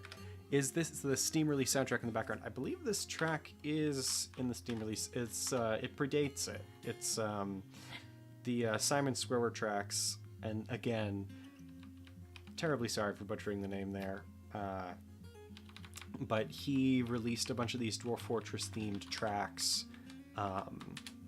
years ago, but they hired him on for the Steam release, and so his old tracks are going to be in the Steam release. Some of them are, at least some of them are, like redone, and like they collaborated with other people on the soundtrack team.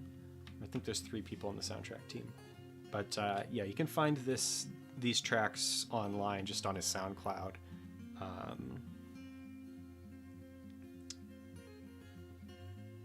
This one is called, like, what is this?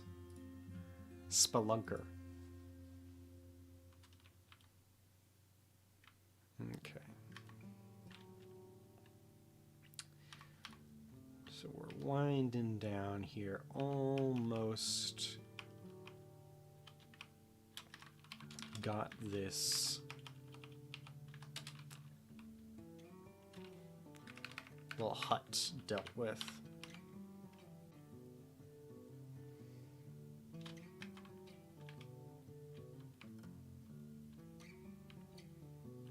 You know, if you can't tell, I'm getting more tired and slowing down a bit in terms of commentary here. Oh yeah, this is a really nice track from Pyre. This is the acoustic version. I purchased the soundtrack to Pyre at like PAX, like 3 years ago or something, before they shut down for COVID.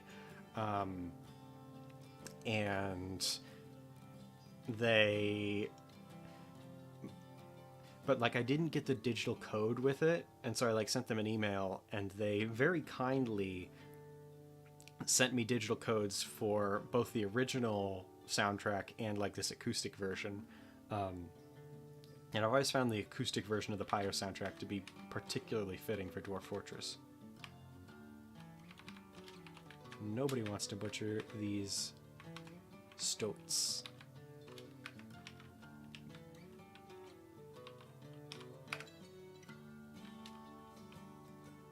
We got snowstorms up top.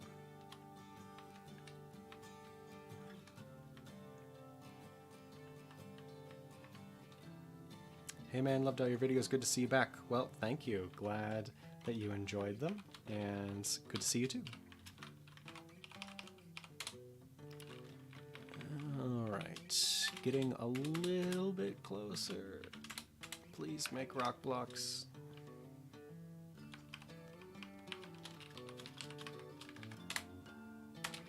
Drop blocks.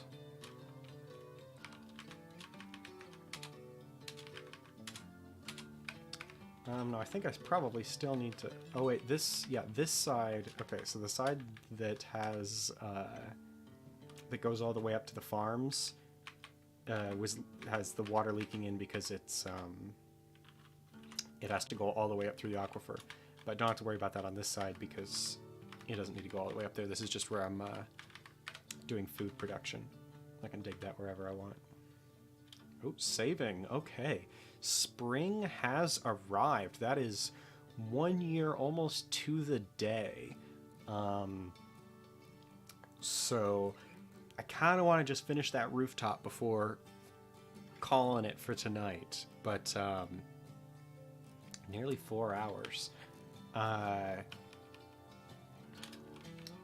This feels pretty fitting. 1 exact year. Just this first year, perhaps the calm before the storm. I could just start having them send up regular rocks. Let's see what happens. Let's see how long this takes with just rocks. I feel like it probably won't take that long. But yeah, you know, we've had just this year of peace. No issues whatsoever, no strife. The only combat is from a hunter hunting weasels and stoats. And this one dog knocking out a porcupine. But before too long, we're going to run into these goblins. Because I don't think these 3,000 goblins that I accidentally embarked next to are going to be happy about us being here. This is a different goblin civ. The Scaled Seducer. Wait. The Scalded Seduction. The Scalded... Okay, so they're both... Okay, so I didn't even realize Dark Goblin Fortresses could have... Or that a single goblin civ could have multiples. Because they created a world gen, right? Did one goblin conquer another? Or demon conquer another, I don't know. But that's not our problem yet.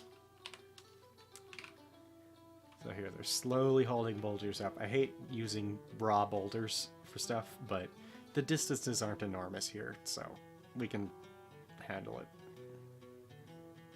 Yeah, almost done there. So yeah, it's very satisfying to see these like 10 by 10 stockpiles here. All of these industries, well, not all of them are ready to go, but they're all set up for whenever somebody can start building them. Here, I'll even have the wood furnace start making charcoal. So we have a little bit for whenever we need it.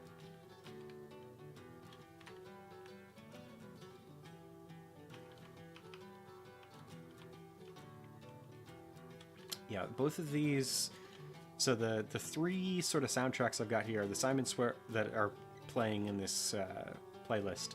There's the Simon Swearwer tracks, there's the Bastion soundtrack, I have a number of tracks from there, and the Pyre soundtrack. So both those two games are from Supergiant, who are basically incapable of making a bad game. Like, everything they touch turns to gold. I haven't played that much of Hades, but Bastion, Pyre, Transistor was a little janky in places, but it was the fucking fascinating game to play, or like at least in terms of like the aesthetic, it was bizarre. Let's see.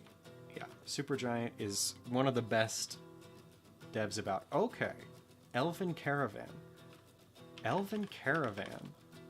What do you guys have? Let's see what the elves have right before we finish.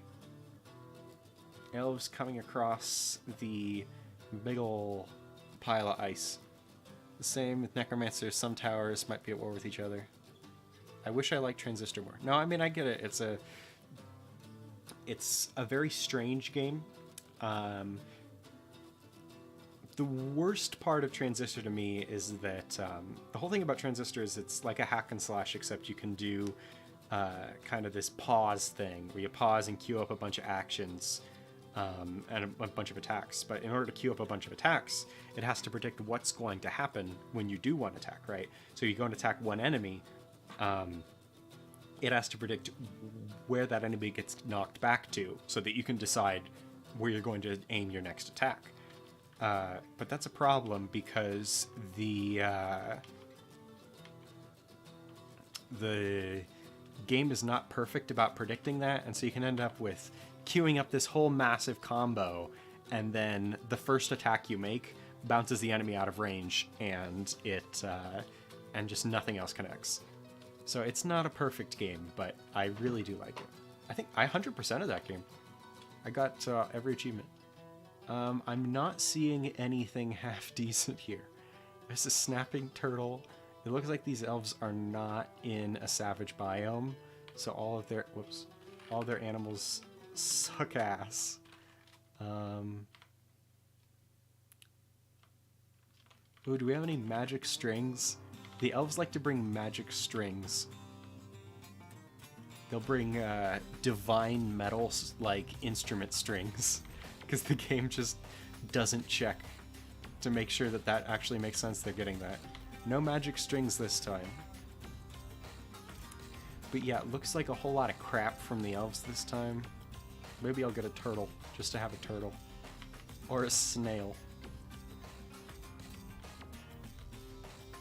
Yeah, okay.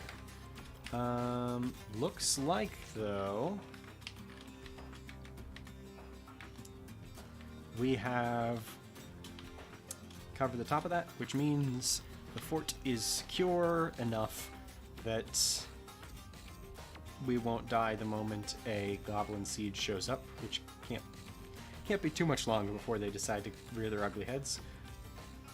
But 1 year completed in Hammerbrand, and now that we have pretty much all the basics covered, we've got all the food production we could need, all the alcohol production we could need for the foreseeable future. Oh, okay, maybe we need more to make more barrels, but we have all... Yeah, I'm gonna need to change that that order for brewing drinks. Yeah, need lots, or just make lots of crock pots. In any case,